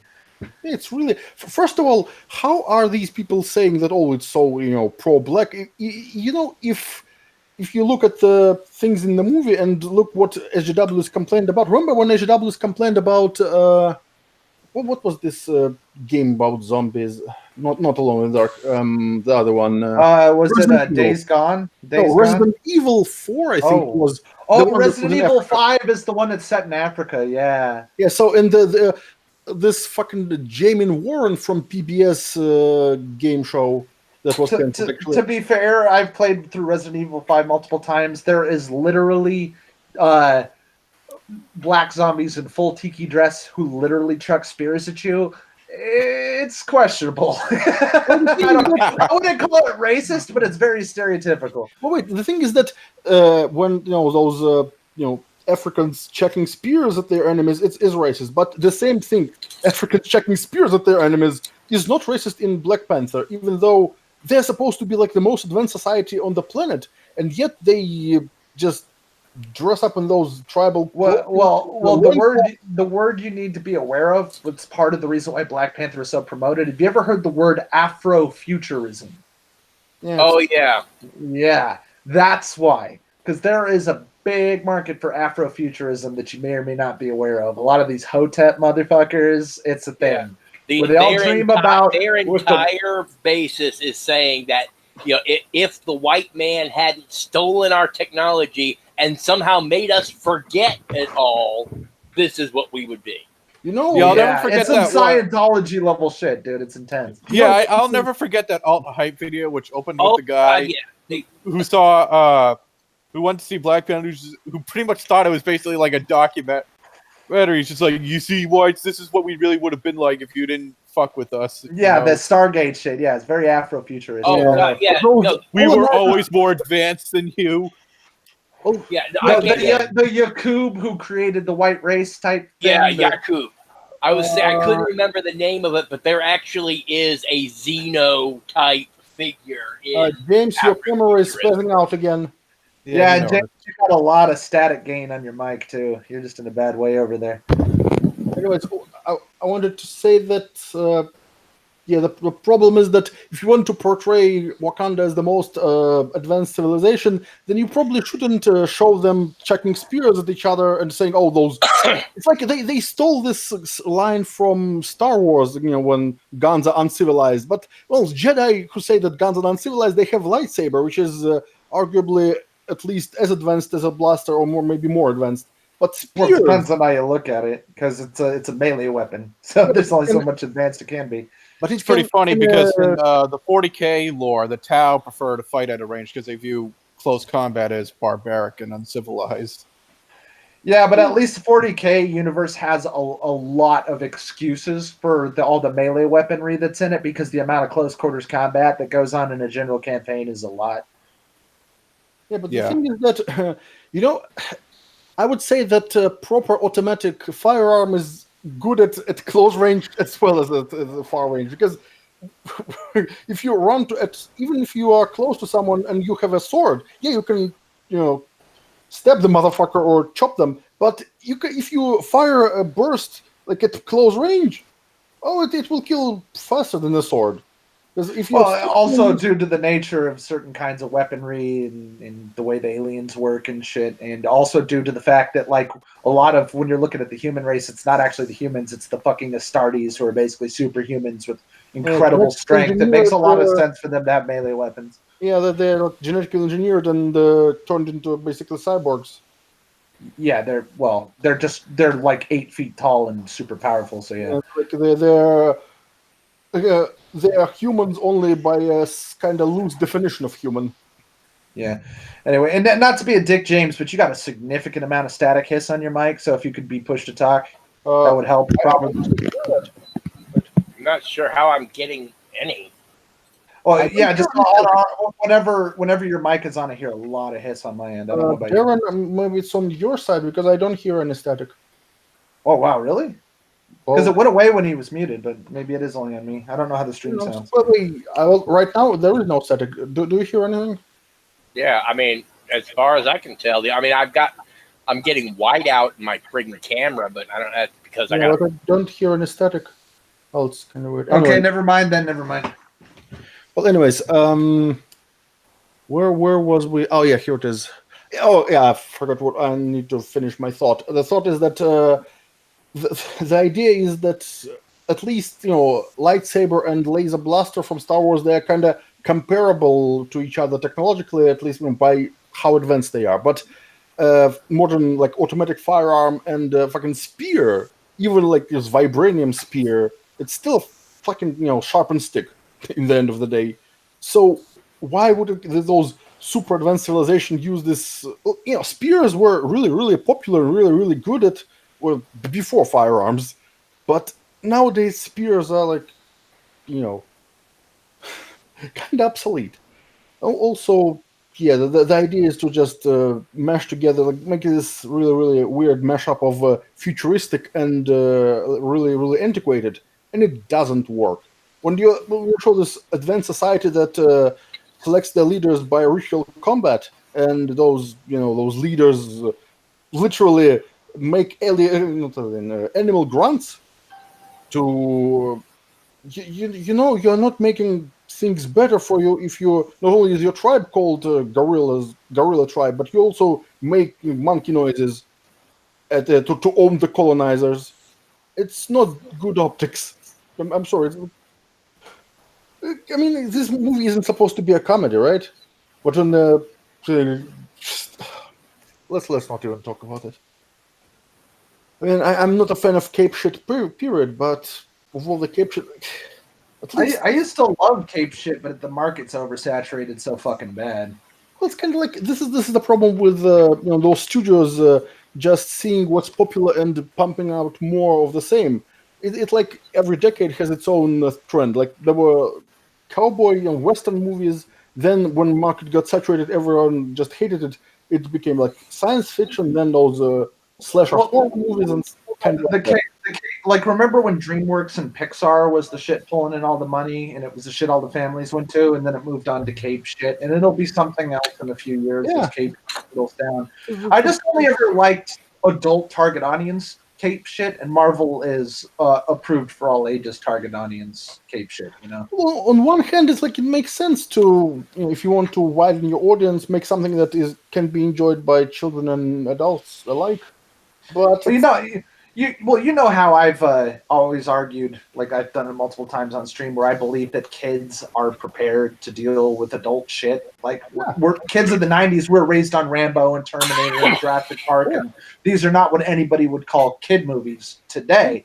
But back then, like they would market shit like Mortal Kombat and shit to kids, and now they don't think kids can handle it anymore, and that's why do you think it's also fucking justification of children. I mean, I saw Terminator 2 in theater when I was 7 years old, so I ended up fine mostly.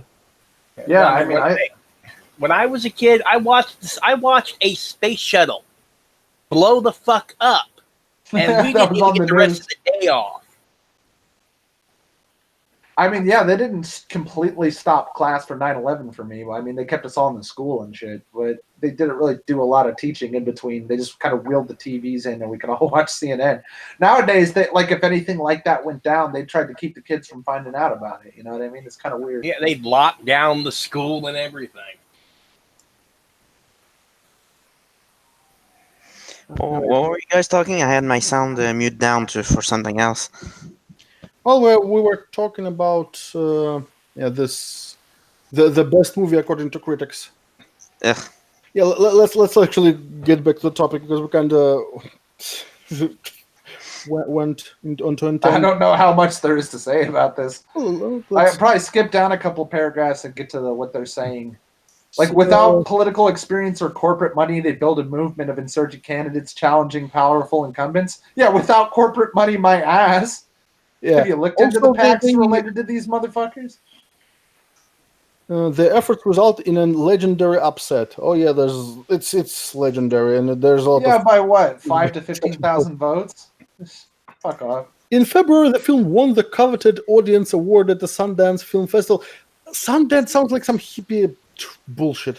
Well, Sundance used to be the preeminent independent film festival, but it's been kind of politicized lately because, like, I'm sure there was a lot better. But that's weird. It says the audience award. So, there must have been somebody like political lefty hippie motherfuckers at Sundance. If out of all the good movies that were probably at Sundance, because there's a lot of good independent movies these days. The independent scene is putting out great movies left and right. 5 minute standing ovation. Holy shit! That is one of the worst things they do. There have been movies where people will stand there clapping for 15 minutes and nobody dares to be the first person to sit fucking down. That's one of the gayest shit that fucking Hollywood lefties do. These fucking constant standing ovation things. They're so fucking corny. Ocasio-Cortez, who was the only one of the 4 women featured to win her election. Well, it's like 1 of 4, not exactly.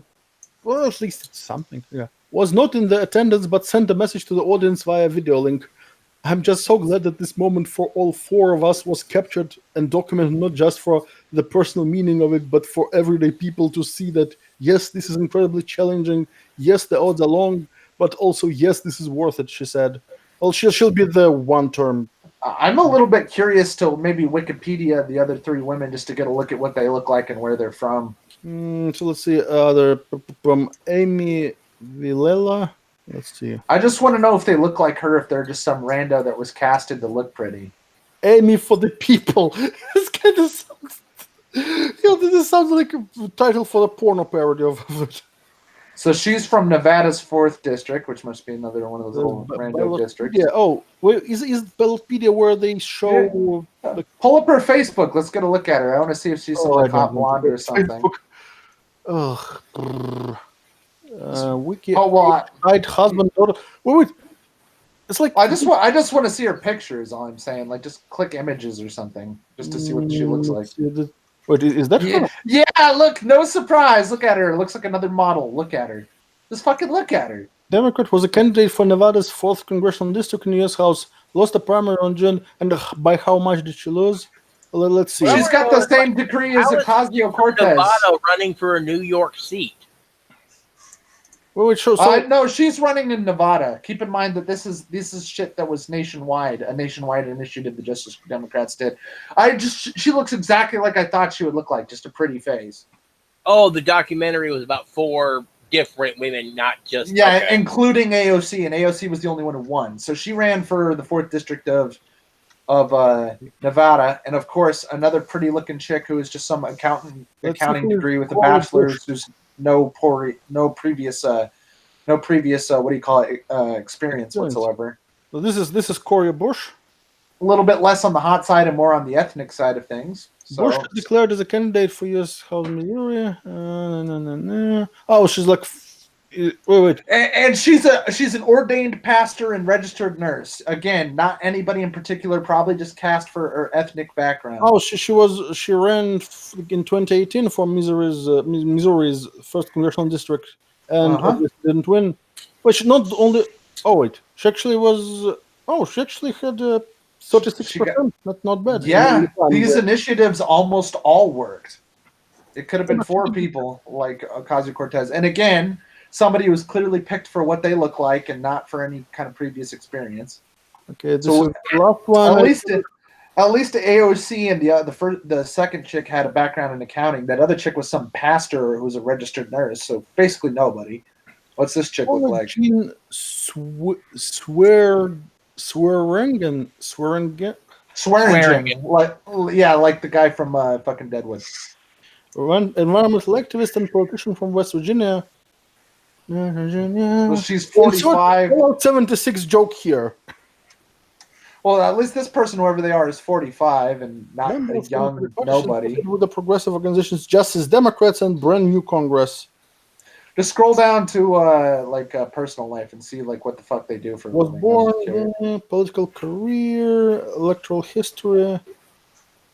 Oh, so very little information about her on Wikipedia, but look, 30% of the vote again. Some rando almost beat out the incumbent. Well, just not much. Yeah, they were picked for looks and for the relatability. What does she look like? Yeah, nothing but a face. Look at her. Nothing but a face. And of course she's been on TYT. Look at her. Well, she's Democrats. Of course she would be on TYT because TYT was, part of the organizers of that shit. Remember that Cenk got kicked off of Justice Democrats for saying the N-word and shit. Never forget. Oh, he was banned for a lot of stuff. Like, for example, his misogyny. When he many people don't realize that he used to be now he's like a shit. He was a shitcon in the past. And it's like. He was a neocon fag back in the day before he knew anything. This was an edgy retard. Now he's just a retard. And and he still denies the Armenian genocide.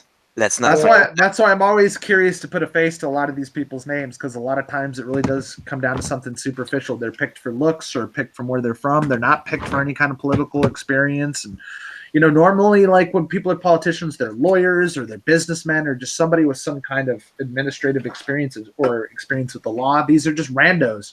Now, of course, we're supposed to be allowed to have randos, but they're not qualified randos. They're just faces for a fucking platform. These are fucking Manchurian candidates. Like I wonder whether or not Ocasio was picked because they thought that she would be, they could use her to vote, and she went off the rails. No, No, look at her. She's just a Kardashian, essentially. She's just a face. Anyways, let's see. I want to show the user reviews because some of them are really hilarious. Right. So it says, at a moment of historic volatility in American politics, these 4 women decide to fight back, setting themselves on a journey that will change their lives and their country forever. Well, 3 of them didn't change shit. Notes Rotten Tomatoes. What is hyperbole, Alex? Yeah. Next question. Corporate money, bullshit. They built a movement of insurgent candidates challenging powerful incumbents in Congress. Their efforts result in a legendary upset. I'm not 100% sure, but I don't think that insurgent would be an adjective I'd want to be attached to in any kind of country, especially in a one that they say are ruled by fascists.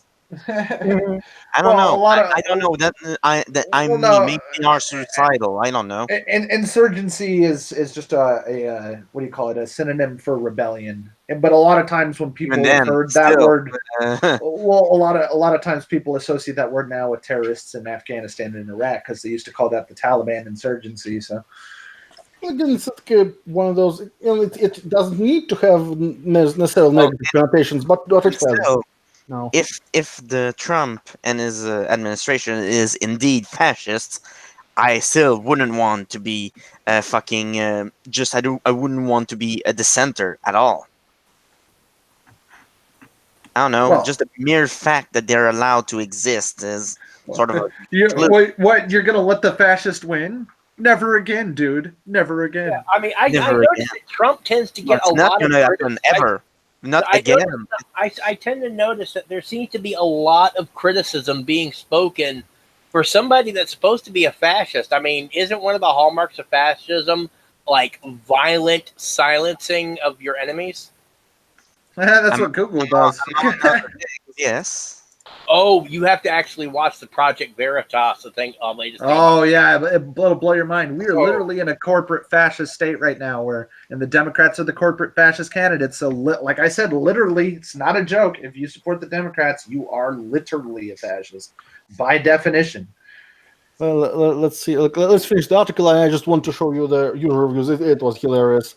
When I saw this, anyways, let's continue. The film, which premiered on Netflix in May, also drew gushing reviews from left-wing critics.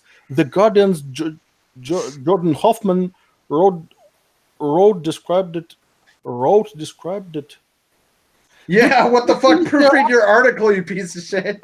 Yeah, I mean, seriously, Breitbart. I don't hate Breitbart, but sometimes they should really.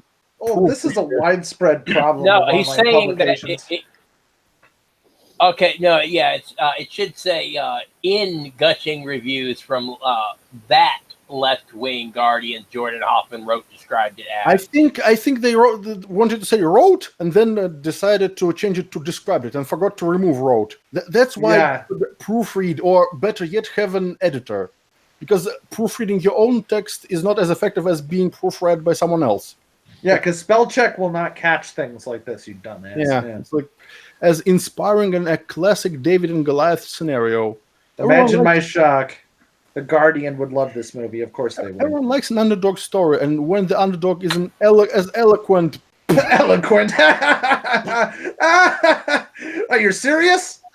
And righteous. These four keep using that word. I do not think you know what it means. The you keep saying that word. Of this film feel like a Rocky movie. Oh no, she's still in the middle rounds of the fight right now. Believe me, and she's getting shit kicked out of her. Similarity is that you know what is it like? You know how professional boxers often suffer from if you get hit in the head too often, you kind of become. And here's a reminder to everybody. Rocky loses at the end of Rocky. Apollo Creed retains the title. Just saying. Yeah. Anyways, let me show the user reviews because some of them are. This is what we've been waiting for here. Yeah, like just. Oh, someone hindsight 2020 with a burning picture. Excellent personal view of the way politics is trending in the US these days. 2 exclamation marks. Really freaking inspiring. An exhilarating David and Goliath tale that, even though one knows how this film will end, for AOC keeps ya hanging on with bated breath. You sound like fucking bots. Yeah, and the David and Goliath tale, yeah, it's the same verbiage as used in the Guardian review. She's a psycho and not in a good way. 2%. Well, it's 2%. It's they fucked up the It's probably how I'm kind of having brain fires right now, but those special. Actually, in this case, it's probably not. But often you see those weird symbols in their reviews. It's because they have to escape certain characters before inserting in database, and then their unescaping when retrieving from database doesn't work properly. So, anyways, inspiring to see passionate, informed young people willing to give their all to the possibility of transformation. Yeah, informed. What a waste of digital space. Yeah, probably. All right, I'm back. What are we talking about? Oh, we're reading. Finally got to the user reviews of this perfect movie, according to the critics. Is that TJ Kirk? It says TJK. I got to see this. Of the AOC documentary? Yeah. Oh, Jesus. This movie was oversold and underperforms. It feels like AOC's attempt at making a buck. Waste of time that will never get back. Maybe it's... Oh, God. Also interesting that the audience score is only 32, while the tomato meter is at a stunning 100. Yeah, well, that's why those tomato meters is according to professional reviewers, which useless. Again, simply prescient that they captured her in the process. What a moment in history. Also interesting that the audience score is only 32%, while that tomato meter is a stunning 100% with 78 reviews. And what's your point? It's kind of nowadays it's the norm when audience reviews and critic reviews diverge wildly. Okay, worst movie I have ever watched. Oh, maybe let's see. What a joke this mockumentary is, and Rotten Tomatoes gives it a 100%. Shaking my head. Horrid in all ways. Found the overall premise disappointing. Lightweight populist sound bites, all fluff and no substance. Yeah, probably. Well, it means it's a political documentary about someone who is, in power, in a political position right now. So of course it's a fluff piece. It's a waste of time. Not particularly engrossing. There was a fair amount of unintentional comedy, hence the 1.5 stars. I had to watch this propaganda for a research project. This has to be the dumbest, most logical, circular thinking self-love fest I have ever seen. I was waiting for the creative diss. There it is. Junk food for socialists. Oh, you mean like Cheetos, maybe? Wow, how is this 100%? It's the worst movie I have seen this year. It has some good points, but most of them are ridiculous. Horrible, not worth watching. There are some funnier reviews. Let's see. Wish this film highlighted more objective information from both sides. Yeah, dream on. With some more on investigation into competitive elections and campaigns. No real information about lobbying or other outside influence, which is undeniable in politics. Laura H. says, I loved it. Surprised audience score so low. It was inspiring. I liked knowing more about AOC and the other woman in the documentary as well. Look, it just says something, and she didn't name anyone else by the name except for AOC. Call her other woman, because nobody cares about them. I liked the narrative arc of it too, where it ended. Where it ended is one of them got elected, as 3 of them didn't. I watched it by myself, and then again with my daughter, who also loved it. Going to watch a 3rd time with my husband. Like, why couldn't she? It's a lot easier just to hand him divorce papers. This documentary will give you a bit of hope and idealism that is a nice counter to the news. Huh? These days, I have not even liked a movie more, enough to see it twice of any genre of movie, and these people would see just random fucking political propaganda 3 times. That's so cringe. AOC is so often in the news, and yet I didn't know much about her. She's obviously brilliant. obviously. And a good person. I loved it. Yeah, how many reviews does Laura H have on this website? Actually, she reviewed quite a few movies as well. Shit like Bohemian Rhapsody. It Oh my isn't- god! But do you want the number one worst Oscar of all time was the fact that they gave Bohemian Rhapsody Best Editing Oscar. It's one of the worst edited movies I've ever fucking seen. It's edited like at a level that makes The Last Jedi look competent. It's insanely poorly edited. Did I ever send you guys that video of there's the one scene where it's got a whip crack for every cut and there's like a whip crack every half a second? You know, and the funniest thing is that this scene, it wasn't like an action scene. It was like people sitting down and talking. There is no reason for this spastic edit. You know, this edit might work in like and the entire movie is reaction shots of people staring longingly at Freddie Mercury for hours at end. Like every conversation he's in, it just cuts to all these people staring at him like he's the golden god or something. It's really cringy. It's not that bad of a movie, but it's really poorly edited for sure. Yeah. Fucking hell. Again, it's David versus Goliath. Yeah, well, a well-made documentary, but to be honest, it's one that I found fairly uninteresting. So, well, I mean, it's like well-made on a technical aspect, but incredible inside look into the lives of these women, specifically Alexandra Ocasio-Cortez. Horrible self-aggrandizement. Listen, I'm a rather liberal guy, but I'm also a person who loves movies. Knock Down the House isn't really a movie. It isn't propaganda either, some people have claimed. Instead, it's this weird little movie that says these four women have changed the entire nature of Congress and American politics because they are far-left women and won. This is hardly something new. Far-left women have won plenty of seats, but they didn't win. Like, one of them won. In the House, right. In previous election cycles, with its entire argument being based on a dismissal of basic facts, such as whether or not far-left women have won elections before, shows how truly ignorant or misleading the filmmakers are. Well, if they are misleading, you can call it propaganda, because that's the reason why it's made. Yeah. So that was one of the best ones we've seen, where this guy's like, oh, I'm a liberal, but this is a piece of shit. That's what I'd expect to hear from somebody telling the truth. I like how this love all these fake reviews from haters. I mean, they're all trolls and brigaders. It's like nobody can hate this movie legitimately. All of them are like fake reviews. Also, you can use the same non-argument against it. Oh, love all these fake positive reviews from sycophants. Like there's nothing of substance. Also said nothing about the movie except that he liked it or she liked it or she. Yeah. Really well-made film. Ignoring your political views, it's interesting to see the process behind the primaries, especially why it is possessive. Primaries, it's a plural, not possessive. Especially I need to take off because I need help. I need to take over dealing with kids. So I'll see y'all. Well, thanks for joining us and see you next time. All right. See ya. Worth the watch whether you like the woman it focuses on or not. Well, I mean, if you wanted to inside look at how elections work for someone who is outside of the US, you probably should not take this at face value because it's obviously political propaganda. A truly powerful and inspiring documentary. They don't say anything about the movie except like those general terms, and who knows, maybe those people didn't actually watch it but decided to comment anyways. Drivel minus 100%. Okay, drivel minus 100%? Question mark. WTF? Comma.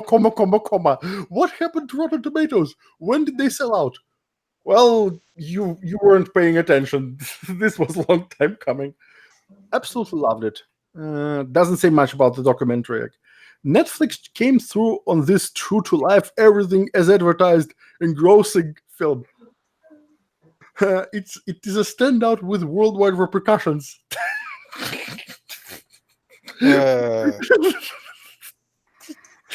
bit overselling it.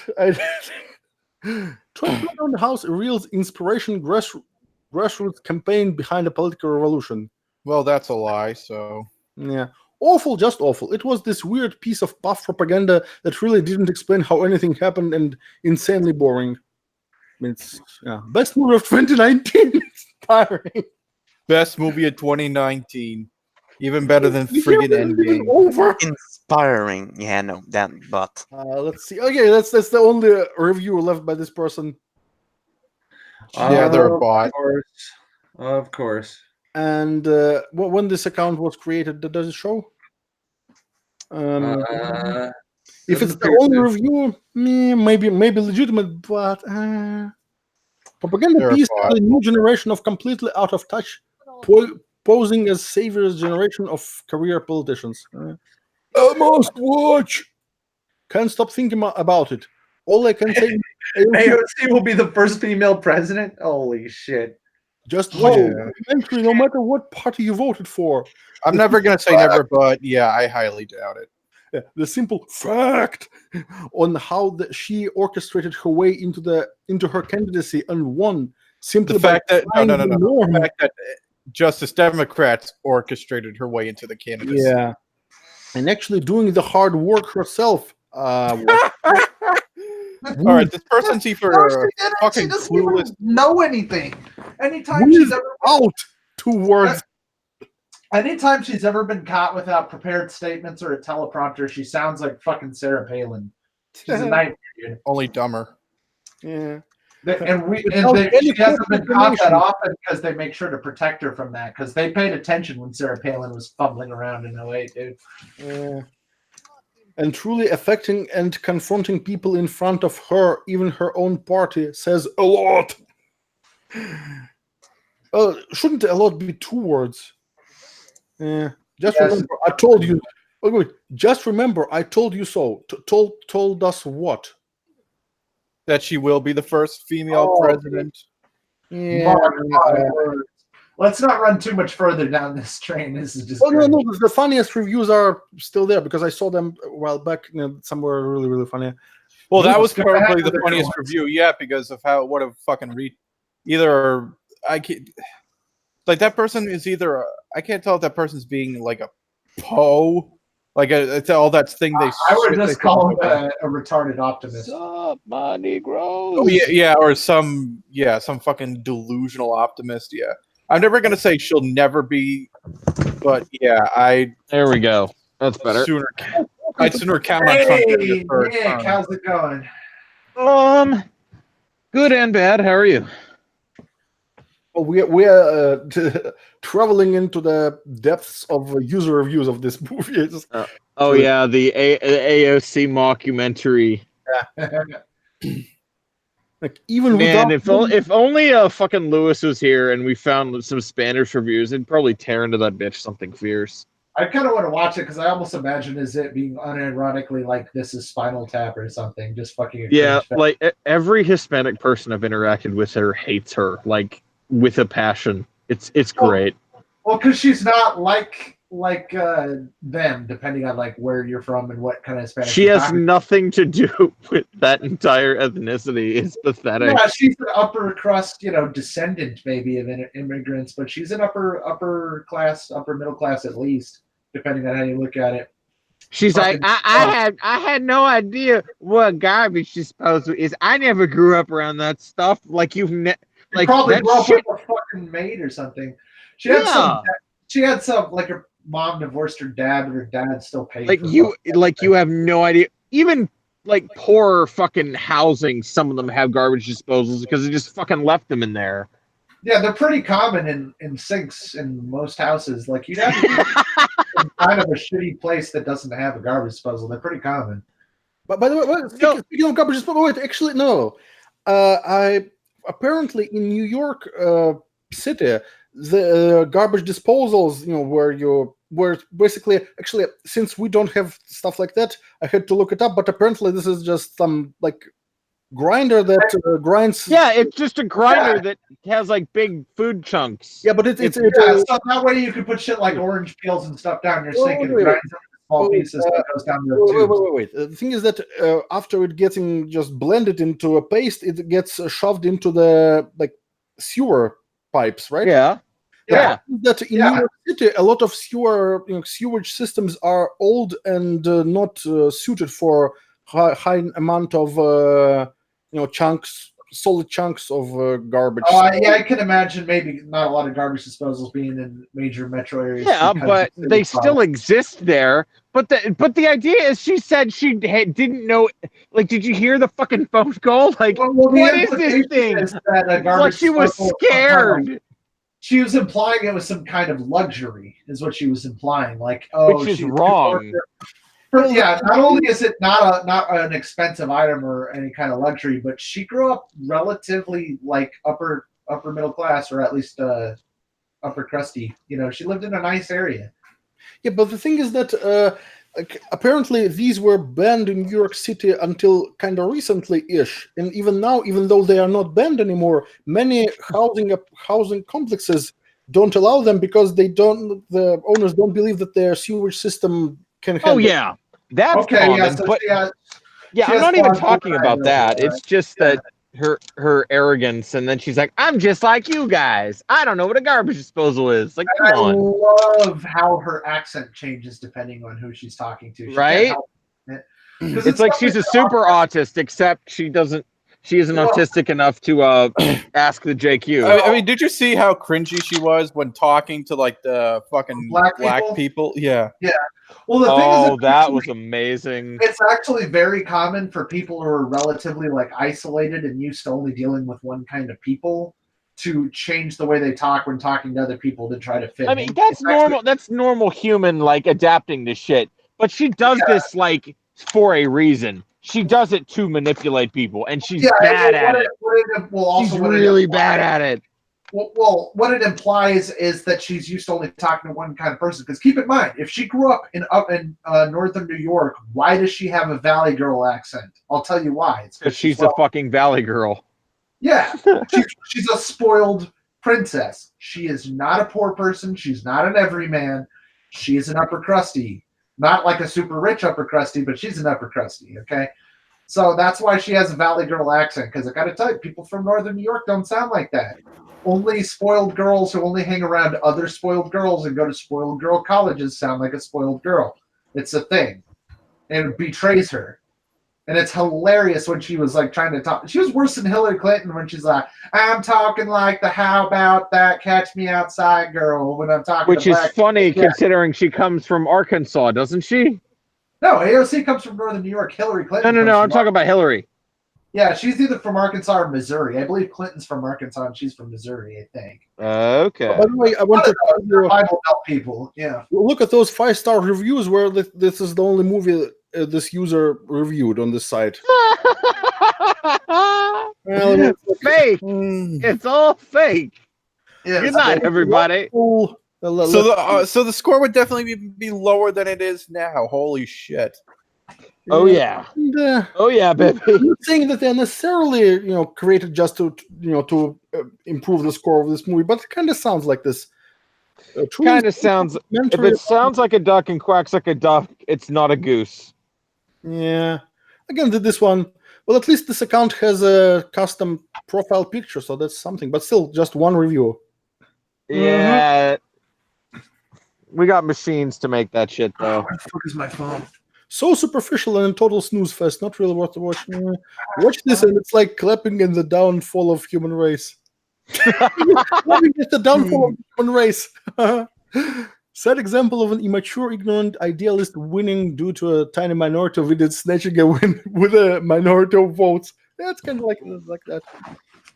Forbes, there is hope. AOC is brilliant. Let's see this nameless account. Like literally no name, no picture. Okay, this account seems to have been active for a month before this movie came out, so maybe it's legit. Ice to watch. Ice to watch. Is this a child? Or a Freudian slip. The National Socialist Party would be extremely pleased with this propaganda. Nice. Appalling propaganda that will Your look shekels are in the mail, comrade. typically expecting glowing reviews from the established media reviewers. Yeah, you're not wrong. Wow, talk about pushing far left propaganda and trying to call it progressive. God, I had to force myself to finish watching it. I consider myself to sit in the middle of political views, but this makes me want to lean more to the right. Fucking light and centrists are getting pushed away by the dozen, dude. Them goalposts, they're on a fucking car, dude. The car just keeps driving. Put them on a back old pickup truck, man. One of my favorite Driving. things about this is how less and less often I have to fucking do the whole. Whenever I say progressives do this shit, and they go, no, you mean regressives, and I'm like, do you understand what a fucking pun is, dude? Like, why do you think we call them regressives? Because it's an ironic insult. Because that's what progressives are, you dumbass. I have to say that less and less because all of these outspoken, self-identified progressives are out here being like this bug-eyed fucking lunatic, and I don't have to explain myself near so often anymore. Well, look at this review. Oh, this is funny. It had an ending like Infinity War. The bad guy ends up winning, but without all the hard and awesome CGI effects that Marvel brings. Oh, She's a boring Thanos. Instead of snapping her fingers, she clicks her teeth. Things that wiping out half the planet will save the planet. Go see John Wick. Louder sound. Have you seen the size of those things? Switch to being a conservative. I can't believe I'm saying this. Oh yeah, I don't know if you were watching when we had the argument about why people think she's attractive. I'm like, she's got like fucking just jutting teeth that just come out of her face like a fucking alien. And somebody said she has a horse face. She looks like a xenomorph. Yeah. She's about to go after Sigourney Weaver, man. Yes. What kind of fucking face? What kind of Just fucking dip her in creature grease makes that paint and you kind of have thing? Alien, what, 7 now? Don't put her in grease paint, they'll call it blackface. Oh no, she actually stole the role from an actual black man. Remember the first film? That was a black actor under that suit. He was like Ugandan or some shit. He was literally 7 foot tall. Yeah, that's how they The pulled original off actor for the Xeno. It was great. They hired some like South African or Ugandan dude. It's actually a really interesting story about that. Okay. Oh, but wait, this is another one account with just one review. Yeah, 5 stars for this movie. See the pattern yet? This is the single most awful.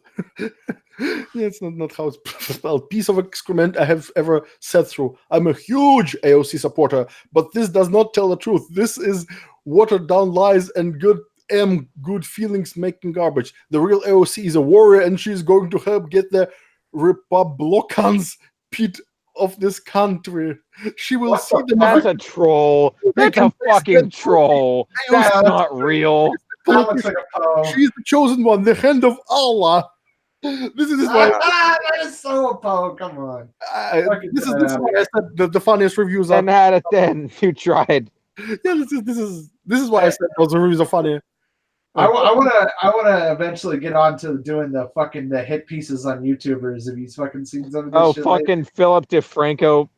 God, he's such a fag.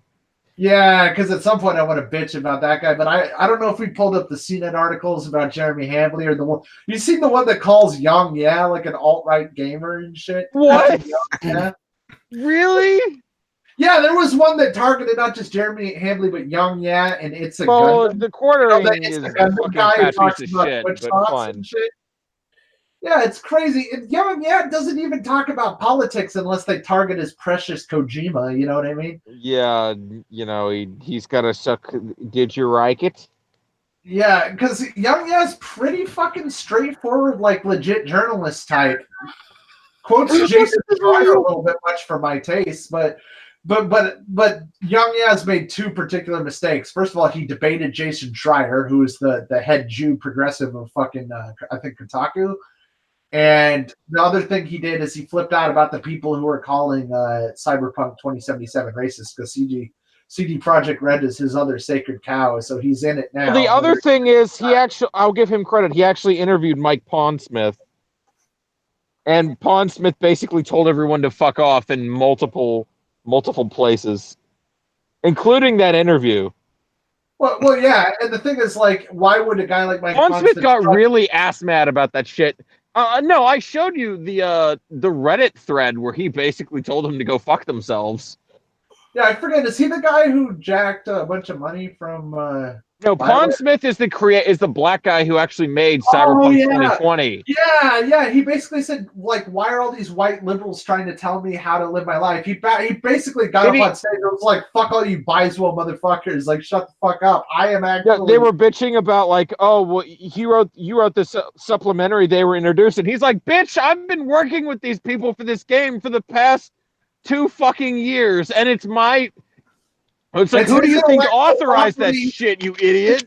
It's his intellectual property that he's been writing for 30 years, and he's a self-made black entrepreneur. Like, they're going to tell him fucking anything?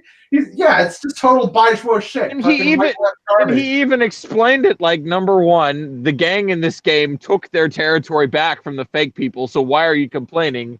Number two, you're missing the point of most of the material in my RPG. He's talking about the Voodoo Gang, which is partially but not completely Haitian, and it was part of their story is they took back their cultural identity from a bunch of fucking posers. Like, it was a commentary on cultural appropriation. So he's like, no, I'm actually OG in this progressive shit. You're the fucking posers.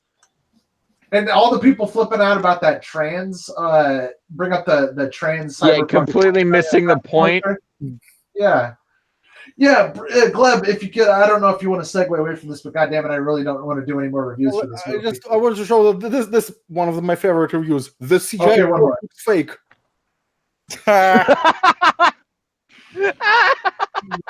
This is why I said. Oh, that's good. I needed this. Yeah, it's like. Yeah, you can see it. But by the way, okay, and to be fair, when I said those 5-star reviews and there has only one review of this movie, some of the 1-star reviews also reviewed only this movie and nothing else. So I mean, you got to take everything you see on these sites with a grain of salt. It's like fake. Rather see a turd dry. Some of the positive reviews are really funny. Incredible filmmaking, beautifully shot, edited with inspiration, thought-provoking, and no, not this one. Inspiring and hopeful. Don't listen to all these fake joined in May 2019 account bots. This is insight into real Americans running for Congress is wonderful. Let's see when this account was created. Same day. This is an old account. Same fucking day. Only 2 reviews. One review 6 years ago and one review now. So, not making. Yeah. Don't these things supposed to be somewhat entertaining and interesting to be worth my money or my time? What the hell was that crap? Waste. What a waste. Yeah. Okay, there were some positive reviews that are really retarded. It just does sound like a 90-minute commercial from the sound of it. Yeah. I see. And they got a documentary. We're all doomed. Oh, Stryker, get in here and shit on the fake Cuban or whatever the fuck she is. Oh wait, the only reason the audience score is so low is the woman-hating trolls are out. I saw this in hot docs, and there was spontaneous clapping during the movie by the whole audience. You know, this reminds me of. Remember this? Oh no, Stryker, the quartering is just retarded. That's why people hate him, because he's dumb. Go ahead. Let me show this picture. Okay.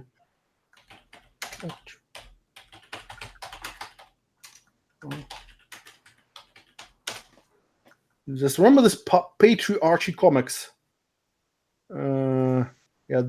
This one in particular. It's loading. Yeah. Didn't she get a cease and desist on one of those comics for some reason? I don't know. I think you're right. I haven't followed them for a while, but yeah, there's like hardcore clap, and this says, spontaneous clapping during the movie by the whole audience. It was fabulous. Not sure why there's so many negative reviews. It was surprisingly non-biased. I feel both liberals and conservatives would love it. I would love to see footage of like the Sundance audience that saw this and all the 5-minute clapping like seals. Well, it's not a valid point. Like, just because someone is an underdog doesn't mean this person deserves to be rooted for. Because some underdogs are underdogs for a reason. The status quo is always bad, Gleb. Only irregular and abnormal things are good. You know, Adolf Hitler was also an underdog at one point. Yep. For sure. Yeah, Pol Pot was an underdog. Yeah. Ridiculous movie. Don't wrong waste your precious time with this. Okay, to see how far down the country has gone, we're actually having socialists being praised for their extreme ignorance. The movie was pretty much unwatchable and embarrassing overall. The fact that it's 100% tomato meter and 34 audience score shows how much Rotten Tomatoes is biased. They'll probably delete all the negative reviews too, just like they did to Captain Marvel. Yeah, it's wouldn't put it past them. Okay, let's see.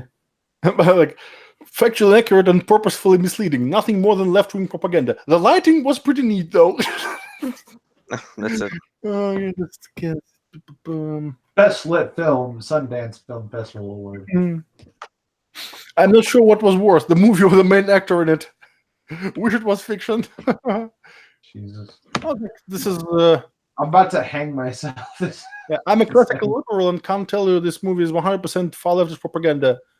This women who literally answered an audience and got a party as a communist. Straight up, no denying it. What happened to my fellow liberals from 10 years ago?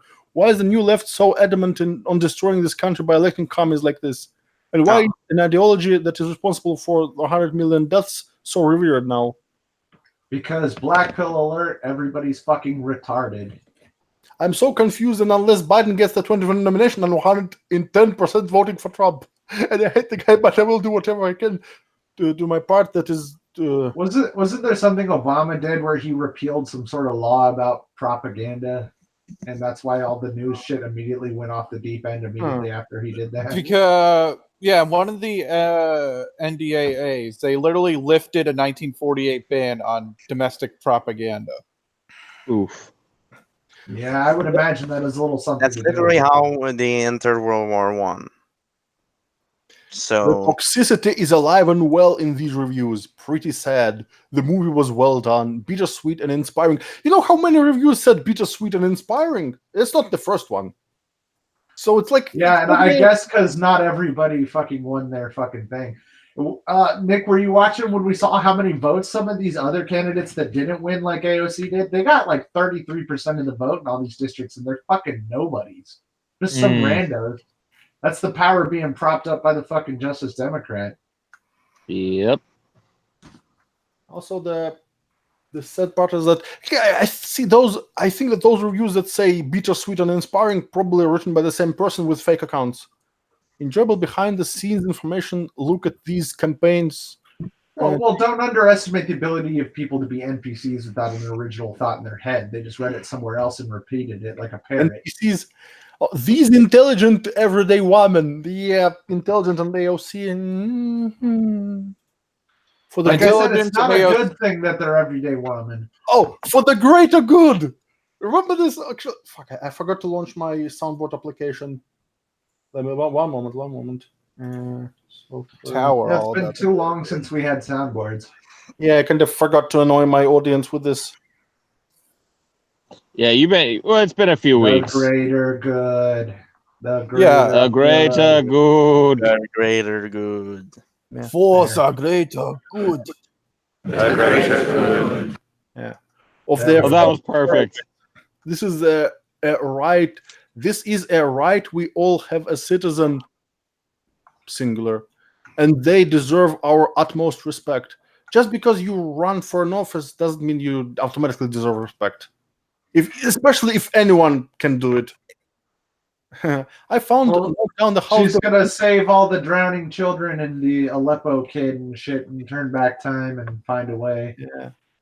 Intelligent, emotional, and riveting, offering an inside look at grassroots. Again, this is a lot of reviews said offering an inside look at those campaigning, kind of parroting the same talking points. A must-see for anyone who loves the United States of America and wants the best for each of us. Blessed to live here. Just same old fake news garbage. I'm trying to find. There were a couple of reviews that really were. Ridiculously good, and the backlash from the people who hate them proves it. Quote from a 5-star review. By that logic, the backlash Trump gets from people who hate him proves how ridiculously good he is. Yeah, fair point.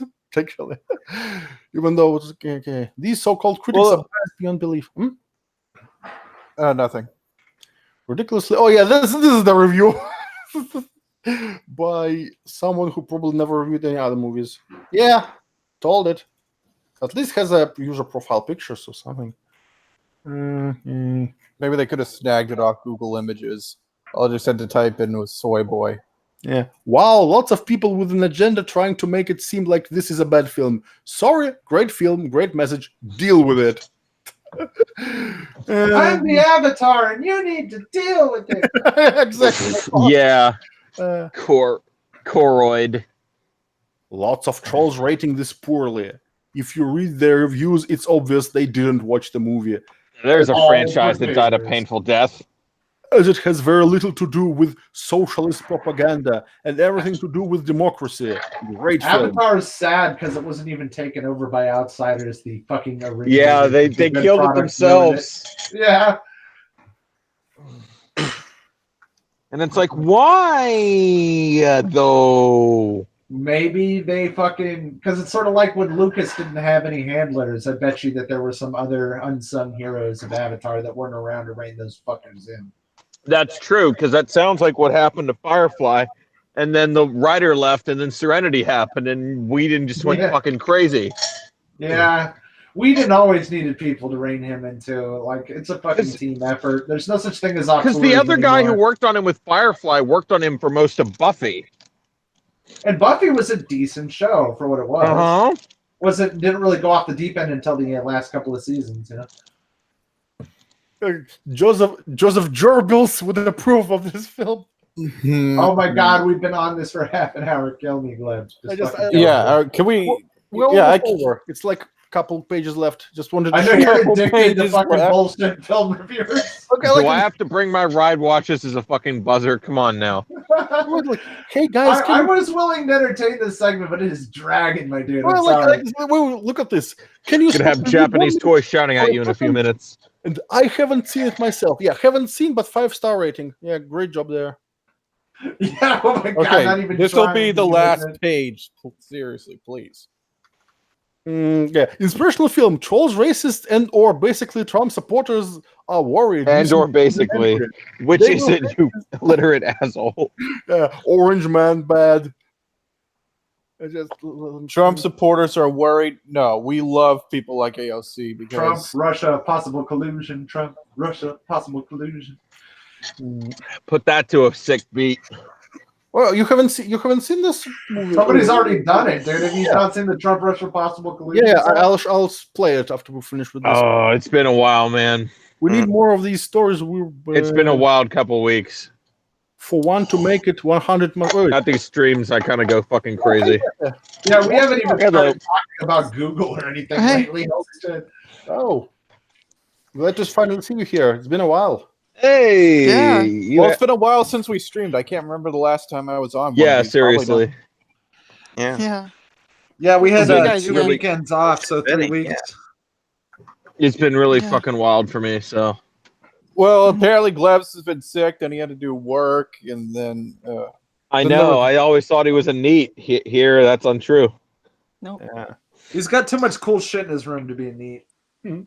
Well, you'd be surprised. Okay. Let's read this one. It's all right, We Glebs. need more of these stories. Very well done. For one, to make it 100 must try. That's a sad truth. We need more. What? For one, to make it 100 must try. That's a sad truth. What the can anyone explain what this is supposed to mean? Very well done. For one, to make it 100 must try. Yeah, I know. It's for one movie like this to happen. It has like much tries of it to happen. Like 100% approval rating or something. I don't know. No. It means that like they need to try. You need to try 100 times to make a movie like that for one to, I don't know, make it to the screen or be this good or something like that. They were trying to find this. Maybe it's just a really shitty bot. Amazing thing about brave woman who are standing up to the establishment. Ignore a 51% rotten audience score. Well, it's not 51 anymore. The Russians are. Yeah, that's arguable. The Russians are scared of AOC as they damn well should be. Oh my God, there was never any Russians. All right, we Why definitely would need to. Russians be afraid of her? Okay, we now need to fucking. We need to play that video of Putin laughing at the reporter now because after reading that fucking comment. Well, I'll play this Blaze Boing's collusion. Yeah, Yeah, to shame me, I guess. Let me play it. Oh, a moment. Fuck it, I'll wear the red watch holder. I don't care. Russian collusion. Trump, Russian sort of collusion. Trump, Russian. Trump, Russian metal collusion. Trump, Russia, possible collusion. Trump, Russian metal collusion. Trump, Russia, possible collusion. Trump, Russian, possible collusion. Trump, Russian collusion. Trump, Russian collusion. Trump, Russian, possible collusion. Russian hacked our election. Here comes a big change. With all of a sudden, Trump, Russian possible collusion, Russian collusion, Russian possible collusion, Trump, Russian possible collusion, Trump, Russians collusion with the Russians, Trump, Russia possible collusion, Trump, Russia possible collusion, prove collusion, prove collusion. Was there collusion? Absolutely. Trump, Russia, possible collusion. Trump, Russia, possible collusion. Trump, Russia, possible collusion. Trump, Russia, possible collusion. Trump, possible collusion. Russia, possible collusion. Trump, Russia, possible collusion. Trump, Russia, possible collusion. And the Kremlin and be in collusion with Putin. And the Kremlin and be in collusion and Putin. And the Kremlin and be in collusion with Putin. And the Kremlin very worried in collusion. This president in collusion with Putin. And the Kremlin and be in collusion. This president in collusion with Putin. And the Kremlin very worried in collusion. All 17 intelligence agencies. 17 agencies. 17 of our intelligence agencies. 17. Intelligence agencies. 17 intelligence agencies. 17 different United States intelligence agencies. All 17 of them. Nothing. Absolute banger. Absolutely nothing. Fucking dude from UHF. Nothing. Absolutely nothing. You get nothing. Good day, sir. Oh yeah, there's Gene Wilder too. You know. I said good day, sir. Oh yeah. By the way, You Get Nothing is another badass remix. If you want to look that shit up, it's amazing. Yeah. Anyway, shit. What are we segueing into now? Are we gonna get down to the alphabet Google or the gamers rise up? Oh yeah, the fucking Veritas shit that will probably get the stream deleted for. Fucking whatever you guys want. The press has been on an all-out fucking assault against YouTube in multiple fronts. It's fucking D-Day this week. Why? Because of Veritas? Really? Oh, well, it's not just because of Veritas. There's been multiple New York Times hit pieces like Yang Ya and It's a Gundam and fucking Geeks and Gamers have been targeted. What? Dude, did you not hear about this? Yang Ya and Philip DeFranco are fucking alt-right crying YouTubers or now. working. There's been I'm not talking about the multiple crying. hit It's not pieces. gay. There's hit pieces that targeted all the news guys, so guys like the Quartering and Philip DeFranco. There's been ones that targeted gamers like Geeks and Gamers and Yang Ya, as basic bitch as he is, and fucking there's been guys targeting the Kick Vic shit. It's been going on and on. Vader. Hey, you fixed your roof. Hey, Paisano! What the fuck's the matter with you? Well, technically, they've been at war with YouTube definitely since the end of 2016 because with the election of Trump, they definitely demonstrated that the mainstream legacy media lost their power over the American public due to the alternative media. They're about to, but they're launching the Tet offensive as we speak. We could lose Vietnam here. I know that. So basically, they've launched an all-out war. This is just a really major escalation that's going on. Basically, the war's Here's already a daily started reminder: years ago, pick a side and stick with it. I just loved watching. Oh. It's a Gundam released a video this week where he's like, they're targeting Young, yeah, like he didn't do anything. He's like, that's what I want to do when they put me up against the firing squad for treason against the legacy media. I'm just gonna say like, do you have any final words? And I'm gonna go Young out, and then they're gonna shoot me in the face. I saw that. That was brilliant. I saw that. It was fucking hilarious. Yeah, I fucking died laughing. Because, like, dude, it's a Gundam. Like, the worst he's ever done, it said, like, Twitch thoughts are ruining Twitch. Like, that's, like, all he's said that's controversial. And that's the truth. Oh, yeah, that's right. What the And then all Young has done is he shat on the people shitting on, the guy who wrote 2077. What's his name again? Patrick Bateman. Mike Pondsmith, based black the black man. guy. Mike Pondsmith, yeah. Well, the funniest thing is that I mean he's like a leftist, but not the kind of leftist, not the No, like classical leftist. Yeah, that's fine. That's acceptable. My favorite thing about Mike Pondsmith is he looks like a cross between Forrest Whitaker and that guy from The Wire. Oh my He's just god, like- he does. Fuck you. He just looks like a younger Morgan Freeman. He's just like this super chill nerd black dude. His voice is fucking sexy. He's got the voice from the guy from The Wire, that deep ass black man. Oh my voice. god, he should Darren, narrate are you on crack? fucking porn He or looks like something. Hannibal- Jesus Christ. He looks like Hannibal Buress who got fatter and grew Oh a man, beard. imagine him and Hannibal Buress narrating just anything. Oh my god. He'd just be like, he'd be saying all this eloquent black dude shit, and at the end, Hannibal Buress just goes whack. Oh, did you guys shit on those fucking assholes from the Democratic debate speaking Spanish? Yeah, we covered that at the beginning of the stream.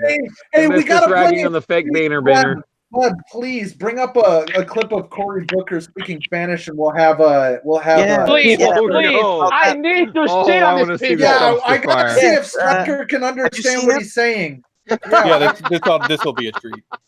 Yeah, so Riker, have you if seen that- it? Because anybody find Cory Book. Somebody on stream find a clip of Cory Booker speaking Spanish. Yeah. All right, Gleb's found it. Bring it up. All right, so Stryker, you gotta translate what he's saying for us. Okay, so but by the See what way, you got. other people got like automatic copyright strikes for streaming the debate, so I'll speed it up a bit. They copyrighted the debate. Are you fucking kidding me? Yes, they People are did. gay like that. Let's, Oh shit! We don't. Wait, hold on. We just had Stryker drop out because of his Puerto Rican internet. No. Yeah, speed it up or fucking pitch shift it or anything you can do. well, I just And then- speed it up a bit. So Well, hold on. We got to get Stryker to come back. He fucking oh, wait, disappeared. where's he? He was just here. Internet. Oh, here it is. Funny, Peter. Jesus Christ. Hello, welcome back. I'm such a beaner, it's not even funny. Jesus Christ, I'm such a fucking boomer. You All might- right, yeah. roll it. Boomer Beaner. Oh, by the way, look at the ratio.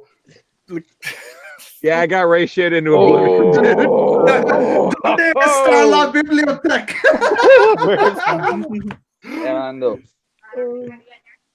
Oh man, this is beautiful. Oh shit, that's Here's a here. Spanish in high school and college. He said the situation right now is unacceptable. As president, I will eat avocados and change my hand away. Oh my god, did he actually bungle Spanish? I don't know if anybody else Are you here. kidding me?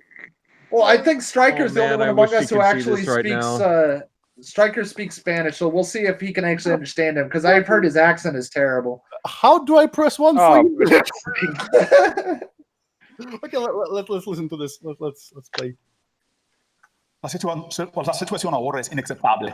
Wait, let's. Hold on. Yeah, too quick. What he's saying is Try what's happening slowing is it. kind of- Slow it down.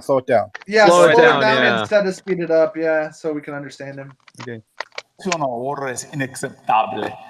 De presidente ha atacado, ha demonizado los inmigrantes. Es inaceptable. Voy a cambiar este. On day one, I will make sure. Hold up.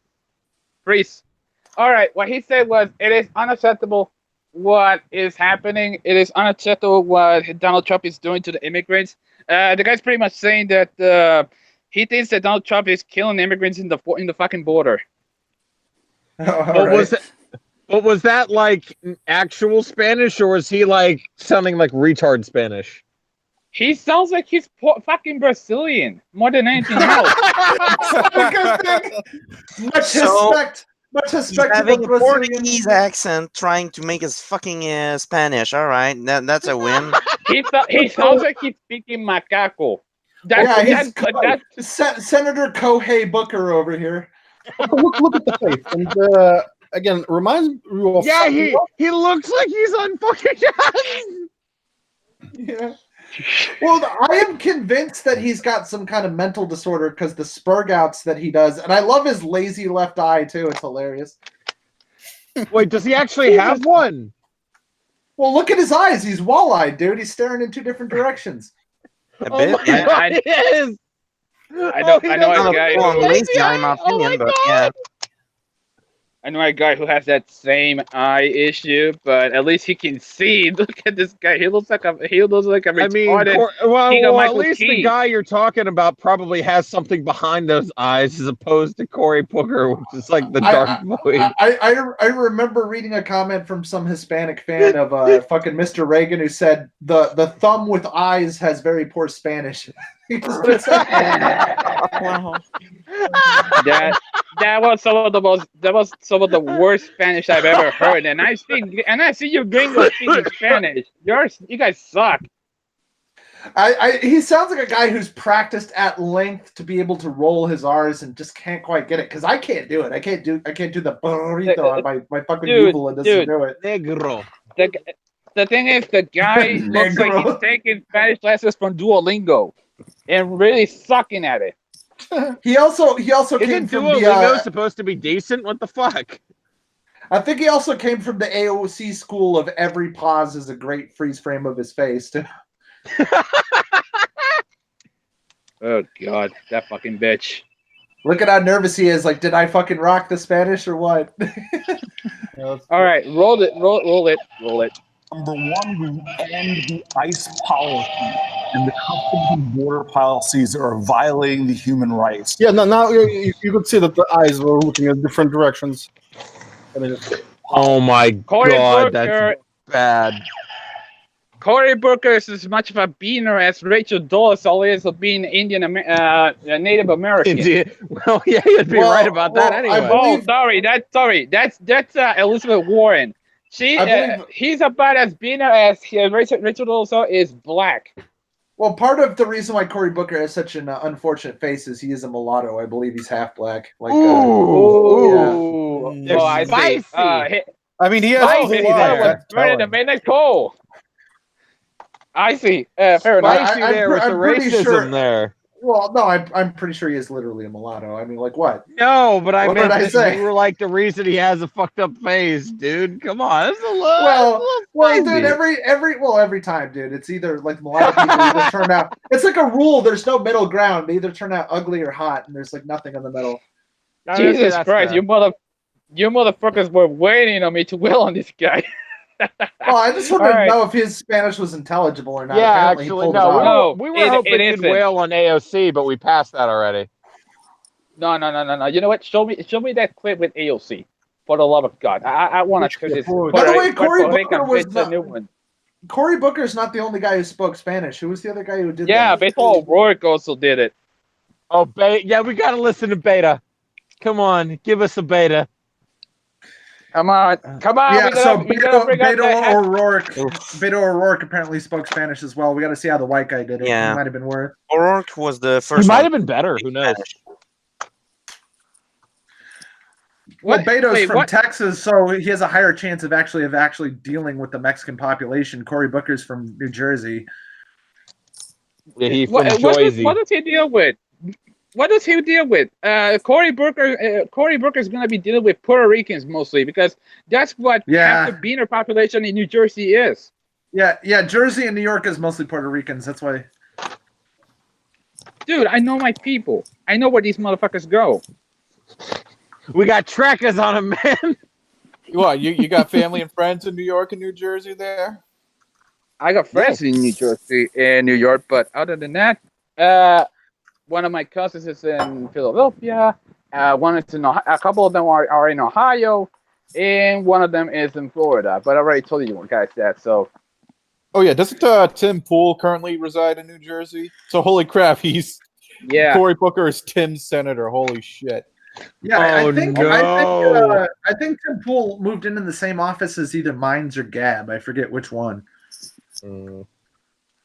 Well, he's pretty much living in a band right now, so who cares where he's living right now? He's living in a band. He's living that life. Well, yeah, but he's got like that high tech like newscaster van because he's trying to get back to what made him famous. Running around interviewing Newscaster people. van. That's a big word. Being a spineless centrist asshole who's making centrists look bad. Well, Wait, yeah, so that's what he's most literally doing the fucking homeless van thing? Like what? Well, he's going to be traveling around doing on the ground reporting, which is I think better. Okay, for so he him just anyway. like sold his house for a van? No, he just has a van to travel in. Oh, well, If you he want made it sound like he was homeless. do some journalism with it, It's pretty funny to be honest. he should have bought an RV. Tim Because Pool is there's doing already a okay on Patreon. About let's speak. Well, good for him, I guess. Well, he's blown up quite a bit recently with a lot of right-wing people trying to get him to fucking get red pilled, and he's slowly there. He's been purple for a year and a half. He keeps dragging his feet on the whole thing. I've been joining that meme as well. I pretty much told him in one of his latest videos, pick a side and stick with it, you spineless cock. Well, that's what most people are saying to him, and I bet you by the end of this presidential election, he's going to be fucking conservative. Just you guys wait. Just in time to get he's not gonna banned. vote for Trump. Just in time to get banned by everything. I know. I mean, Google. What wasn't it? Somebody in one of our private chats. Didn't someone already mention that Google pretty much considers him to be a right-wing conservative? Yep. There's been lots of hit pieces on Tim Pool lately. He's one of the targeted. They pretty much think the guy is far right. He's about as far right as. Well, Wow. yeah, he came close to suing Right Wing Watch for calling him an alt-right identitarian who went to some white nationalist conference in Iran or some shit.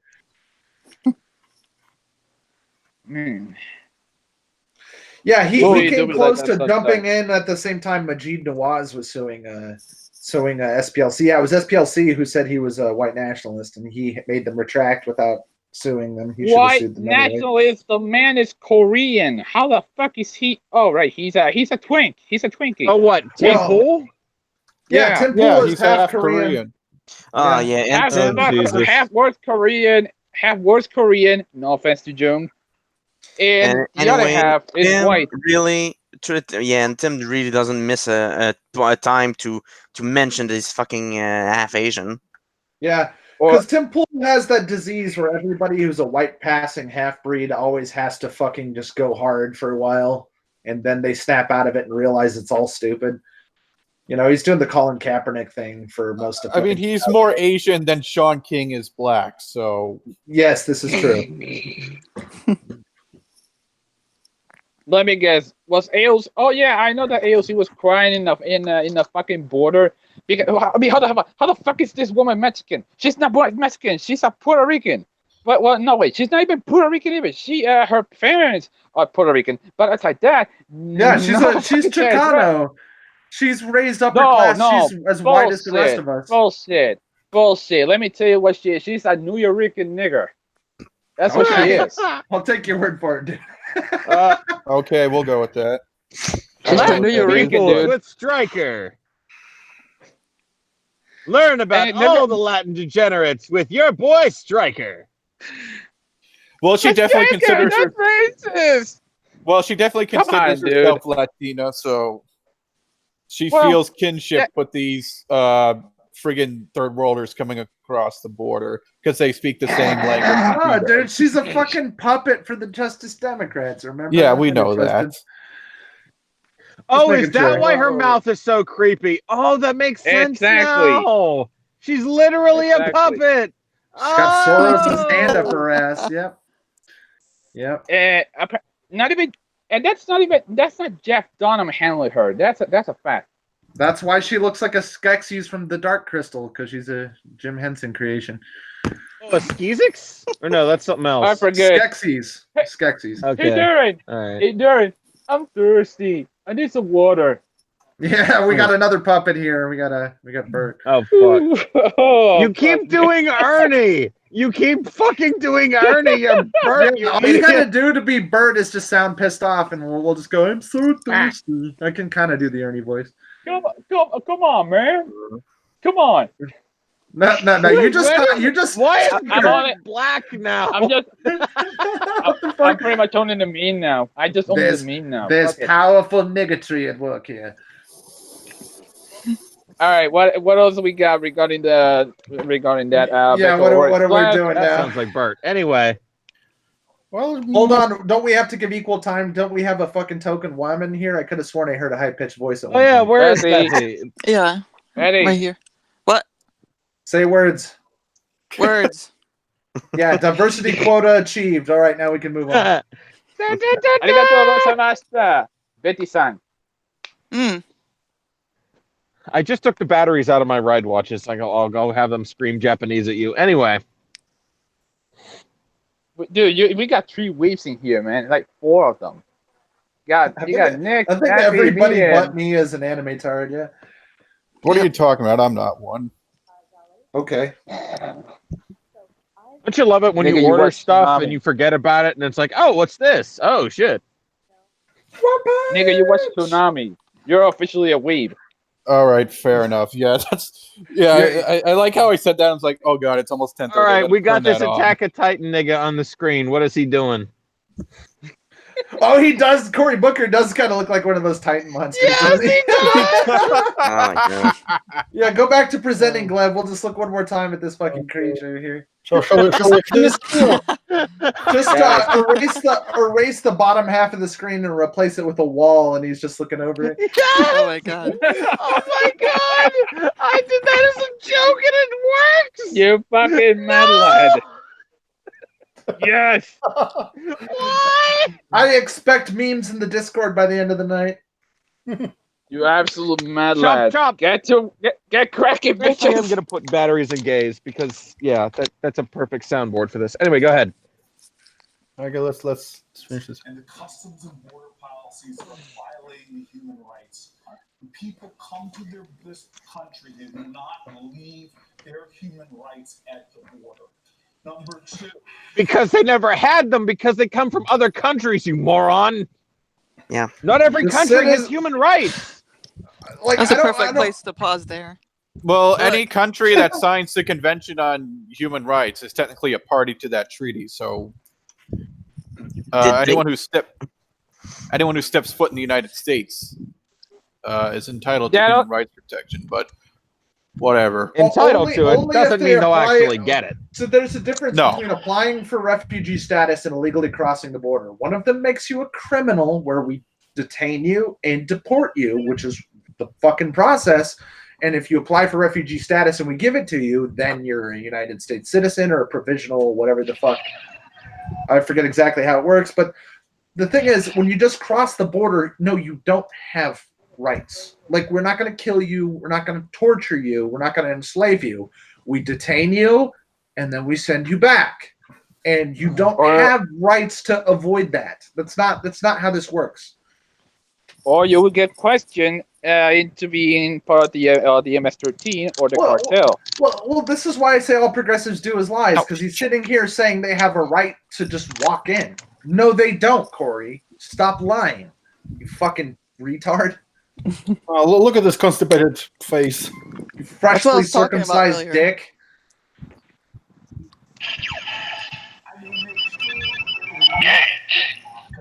Reinstate pathways to citizenship for DACA recipients and to make sure that people that are here on temporary protected status can stay and remain here. And then finally, We're not going to give DACA to everybody, Corey. But we have to, so I can get the votes. Oh my god, he I does love- look like he's trying to blow a massive load there. Jesus. Well, hold on. My favorite part about this picture is Elizabeth Warren looks like if she was just a lady in a line in the supermarket and a black person stood that close to her, just the look on her face of like, oh shit, that's a black guy. Yeah, she really looks like, what the fuck is that guy doing? Well, she looks like unnerved and perturbed. And Beto looks like he's imagining how big his dick is. Jesus. I love love how Beto looks like if somebody just took his cheeks and squeezed them into his face, like just compressed him in a vice. He's got that blade face. A chin that could cut the Damn, dude. Titanic, you say? Yeah, basically. Wait, You can isn't this see guy the half line Irish? of his What the hell? face. He looks like his head is shaped like a fish. I don't care how shitty that movie is. I still love Bicentennial Man. Fuck y'all. I haven't seen it. It's a decent Wait, is it- movie. Yeah, there's Wait a a minute, lot of is it- underrated Robin Williams films out there. Yeah. It's one of Wait the a first minute, films I is cried at. Fuck you. Is it Beto O'Rourke half Irish or some shit? He looks kind of Irish. Yeah, he chose the name O'Rourke. Beto because that's his way of trying to out Latino someone whose last name is Cruz. If your nickname is Beto, all we're gonna do is fucking laugh at you, dude. Dude, if your nickname is Beto, all we're gonna do is laugh at you, man. Yeah, it's Well, not it's just far off. Robert. Like, what's wrong with Bobby O'Rourke? Like, you could have gone with that just fine. Like, I don't understand what this Beto Because he doesn't shit want to is. get shot, I guess. Because he needs Well, to have I- a Latino-sounding name so he can try to beat friggin' Ted Cruz, the Latino Republican. Is that a Latino name though? Because I always thought it was a thing like Mitt Romney, where Mitt's not his name. It's like a thing that rich school people do. They just take a name. It's a nickname mostly. It's a nickname mostly. Yeah, but like there's this thing a lot of these rich ass motherfuckers do where they just adopt the name they got in college or something. It's fucking Let weird. me guess. Let me guess. Their shit. Their real name is Buffy, Muffy, or whatever what's the name, and then his real name is Robert. Because he could have just been Roberto O'Rourke, and then that would have worked. Yeah. Oh, you know what's funny? Well, his Darren name would have been Gilbo fucking did. Berto, though. That doesn't make any sense. Berto. Oh, look, he calls himself Beto. You know why? Because he is Beto as fuck. Well, but that's the obvious joke. But all right, fine. I guess we're going you there. are Beto. We both Beto as fuck. I'm a Beto. all right, dude. all right. Guys. Slavic jail, not Slavic. I'm sorry. Let me give Eastern you some jail trivia. Nick, here's Yeah. the thing. The supposedly, and this is, all right. Let me say it like this: the Spanish name for Ernie is in fact Beto. Are you fucking Really? serious? I thought it was like No, Ernesto. I am not. I thought it was Oh, Ernesto. no. Oh wait, it was. Yeah, it was. No, it was in Beto. Let me confirm it real quick. I thought it was Ernesto, like Ernest, Ernie, right? Hold on. Keep going, so I can look it up. Because we also had Man, the it's the we're Latin on American bated dub. breath. You can't drop shit like that on us and expect us to just he is ignore it. thirsty. So he's thirsty. Dude, we had the Latin American dub of Sesame Street, and that's in fact how he rolled. All right. Fucking, oh my god.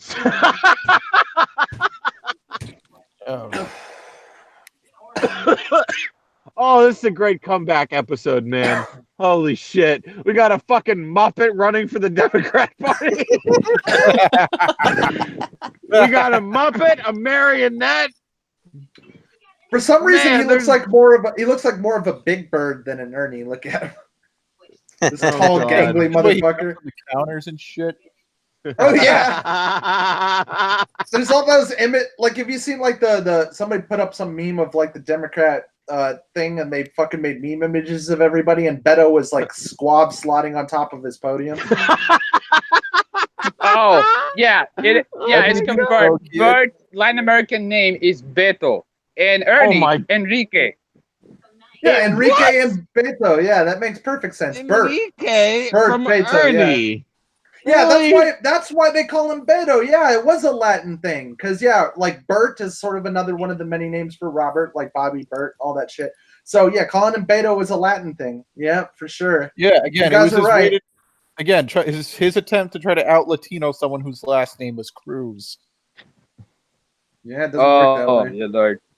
Oh, you mean the Zodiac That's Killer? pretty sad. Come on, the Zodiac Killer.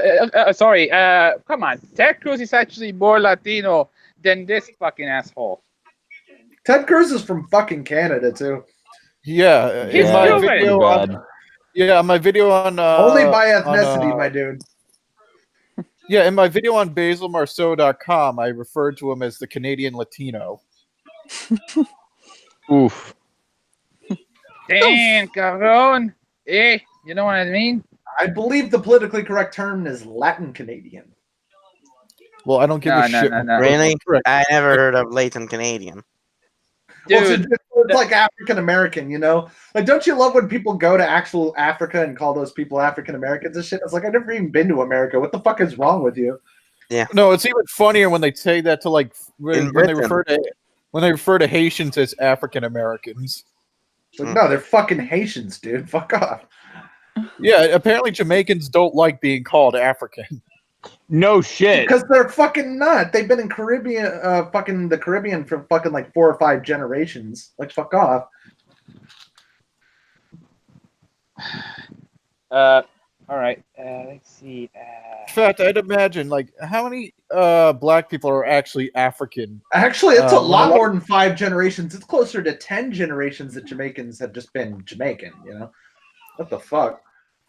Yeah, I actually wonder how many black Americans are more are actually more Caribbean than they are African. Well, the thing is, the likelihood that people who are black in America actually have an ancestor who was a black slave in America is pretty fucking low, because most of the slaves in the New World were in the Caribbean. So so it's way more likely that if you have a slave in your ancestry that they were owned by the French or the Spanish. It's way more likely. Well, yeah, only 5% of the slaves that came to the Americas came to the United States. Also, yeah, they were also not very the bread. common. Apparently, Also the the bread. the Right. first slave in America was a white guy. I forgot the Yeah, name of him, but the Irish. yeah, Irish. Yeah.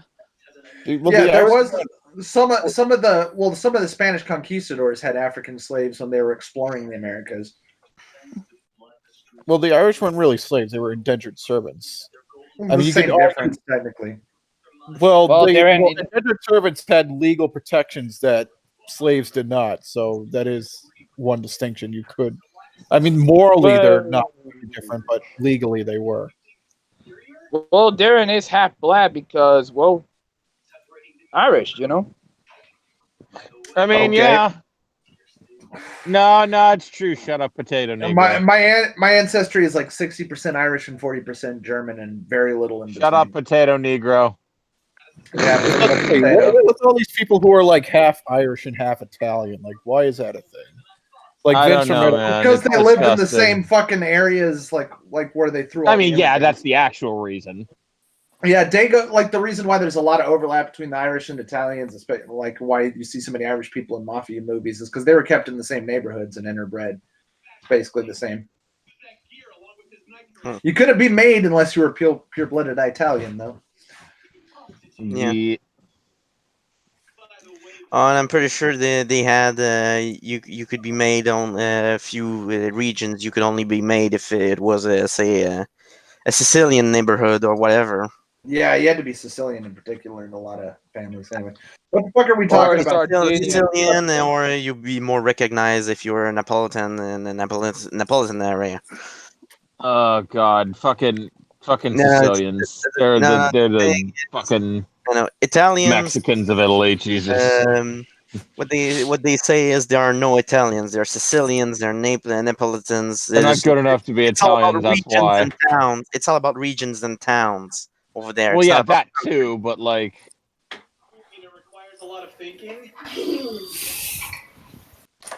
What? Yo, Black Death, what the fuck is going on over there?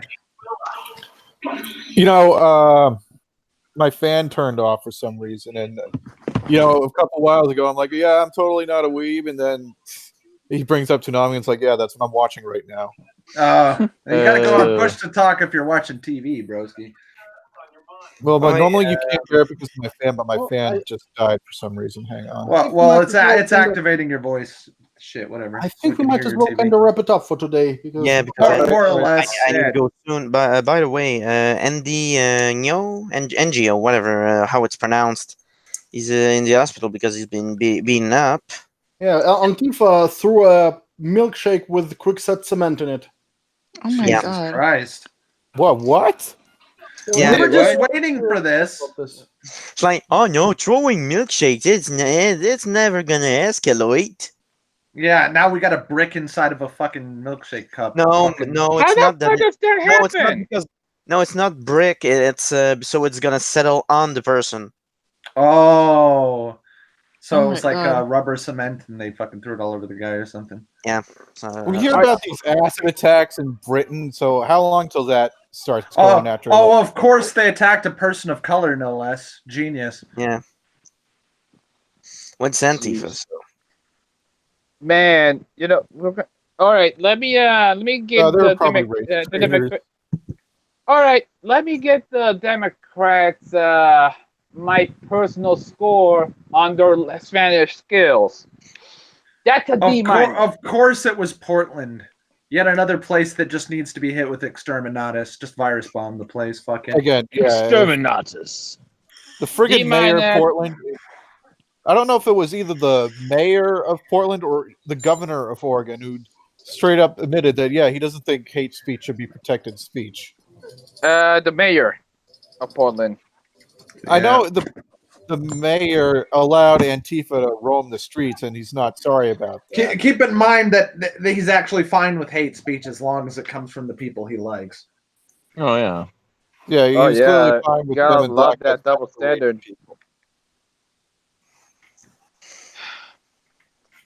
Let's see what some of All the right. replies to this tweet are. How the fuck does this work? This is fucking atrocious. Oh man. Feminists against Wait, is this a left? What? Yeah, hold on. Is this a leftist that got hit? Yeah, probably Well, fellow. he writes for Quillette, and he was. Oh, he writes for Colette. He's probably not a leftist thing. He was. I think he was the one who wrote this article about how mainstream leftist journalists are in cahoots with Antifa. That's why they hate him. Yeah, because What of course the they're. fuck is that? Satanic Portland anti-fascist. What the fuck is that? Yeah. Seriously. I mean, remember when I told you guys that I got Jordan Peterson? I had my whole Google account deleted in a false flag. It was because it's just because I told off one Antifa fag on Twitter, dude. That's how bad they are. Yeah. Yeah, but what are Satanists anyway? G8, a bunch of edgelord atheists with who were stuck in 2004. I was about to say, which is really strange because if you look at Anton LaVey's actual philosophy, it's kind of borrows a lot from actual legit fascism, like the whole will to power thing. Yeah, but he was also somewhat of a libertarian too. He was just kind of like an edgy right wing guy, sort of. Not. Yeah, he kind of was. He also apparently borrowed a lot from Rand's philosophy too. Well, he did. Yeah, he had a lot of objectivist might makes right type fucking shit. Was more of his style. Yeah, you're correct. So look at these fucking faggots. Wow, just fucking wow. It's like can't tell if it's real or parody because at this point there is no need to parody them. No need. Well, at least they're trying to be original. They got their own gay flag. Nice. Yeah, I'm feeling kind of embarrassed. I'm wearing my fucking Horna shirt right now, so. Mm-hmm. Well, they got to ruin everything, including occultism. Sorry. Nope, nothing for you. Nothing fun. Nothing allowed. Go Yeah, I'm wearing die. my Horna shirt, staring up the Dark Throne flag I have in my room. So, and these people. You poser! You're not allowed to enjoy things. Just look at the way they dress. Look at these human cliches. Oh my god, they're like halfway on the route to being juggalos. Jesus. So yeah, what are they like? Metalhead Antifa? Like, how does this work? Not even they're friggin- what do they think is metal? Like a fire inside or some shit? They listen to a little Atreyu maybe. They look like friggin' hipsters wearing friggin' denim because they jackets. are. Because the kind that's of guys exactly what they are. The kind of guys who headbang to Panic at the Disco, maybe. Shit. I can't even tell like what patches they're wearing. I see what could be a dark funeral patch, but I'm not sure. It could just be just. I see a pentagram on the right breast of the fat guy. That's about all I can make out. What do you mean they're both fat? Well, one of them's One skinny fat, beard. and one of them looks like Silent Bob if he went through a commie phase. Yeah. Oh man. Oh man. He's like, I don't need a mask. I can grow one. Oof. Oof. Oof, my dude. Goodness gracious. Jesus, Fucking- those people everywhere. I love how this guy on the fucking left moved it from fedora to estate boss hat from fucking Red Dead. Like, look at this shit. He's got like one of those fucking Jew fucking Orthodox Jew caps, or maybe it's a fucking Amish Yeah. one. I can't tell what the fuck that is. The yarmulke. Oh, looks shit. Not a yarmulke. Not a yarmulke. Yeah, they It's have the the fucking hat, brim and then hat. they have the gigantic fluff thing for. Oh, higher level Jews. Wait, look at the side of his head. Does he have the curls? Like enhance? Holy shit, he does. Oh my god. Yeah, Yeah, Gleb's so- enhance his shit. Yeah, They look I like insist five upon a zoom. Does he have the curls? The Oh, other the guy. other one. Oh, there. No, those are his ears. Those are his No. fucking ears. Oh, man. No, it just has He's side got row. mutton chops though. Like what the fuck? Yeah, he's got. What a He's got fucking mutton weird. chops, or is that a beard? I No. can't tell. I think Those that are was my chops. Those are It's either fat mud. patchy beard. Fucking. Is that a Those Rise are Against fat shirt? What the mutton fuck chops. shirt is that? Oh my damn. god, it might be. I need to go. I start working soon. Well, Maybe I I'll- think we should probably wrap it up. Yeah. See, But this is like a Where's Waldo of cringe. There's so much to look at. It is. There is so much cringe. Yeah, so we should probably wrap it up. But before we go, let me just show, like, as a palate cleanser, a shitpost bot meme. Because, well, why not? Nah, it shit sounds post like a bot. good idea, man. Is that the fucking? Is that Saddam Hussein with a banjo? Yes. It Yep. is. Yes. Wow. It fits so perfectly with this meme template. Well, shit. We got. Was it the keyboardist for the Doors, Bowie and Prince? God, Bowie and Prince yeah. in particular. That was a sad year. Yep. Damn. Alexa, play a Purple Rain Pasito. It was fucking. Yeah, what happened was Saddam tried to release his phone. Purple rain. Purple Rain. Everyone sings it off key. Yeah, no. fucking sad enough. Let me guess. You guys are gonna purify yourselves in the words of the late Minnetonka or some shit. Oh yeah, yeah. No, I probably will jam to Prince after this. I love me some Prince, dude. Unironically. Yeah. Anyways, Oh. so let's You don't like Prince, man? What are you, gay? let's wrap it up anyway. So thanks thank to everyone who joined us, who watched us, who endured this disorganized cacophony. Yeah. We're back, baby. As always, was my Hell pleasure. yeah. Yes. See you next time. With I'll see you guys next time. Young out. Bye, everyone. Yeah, yeah. Bye. Boom, boom, boom.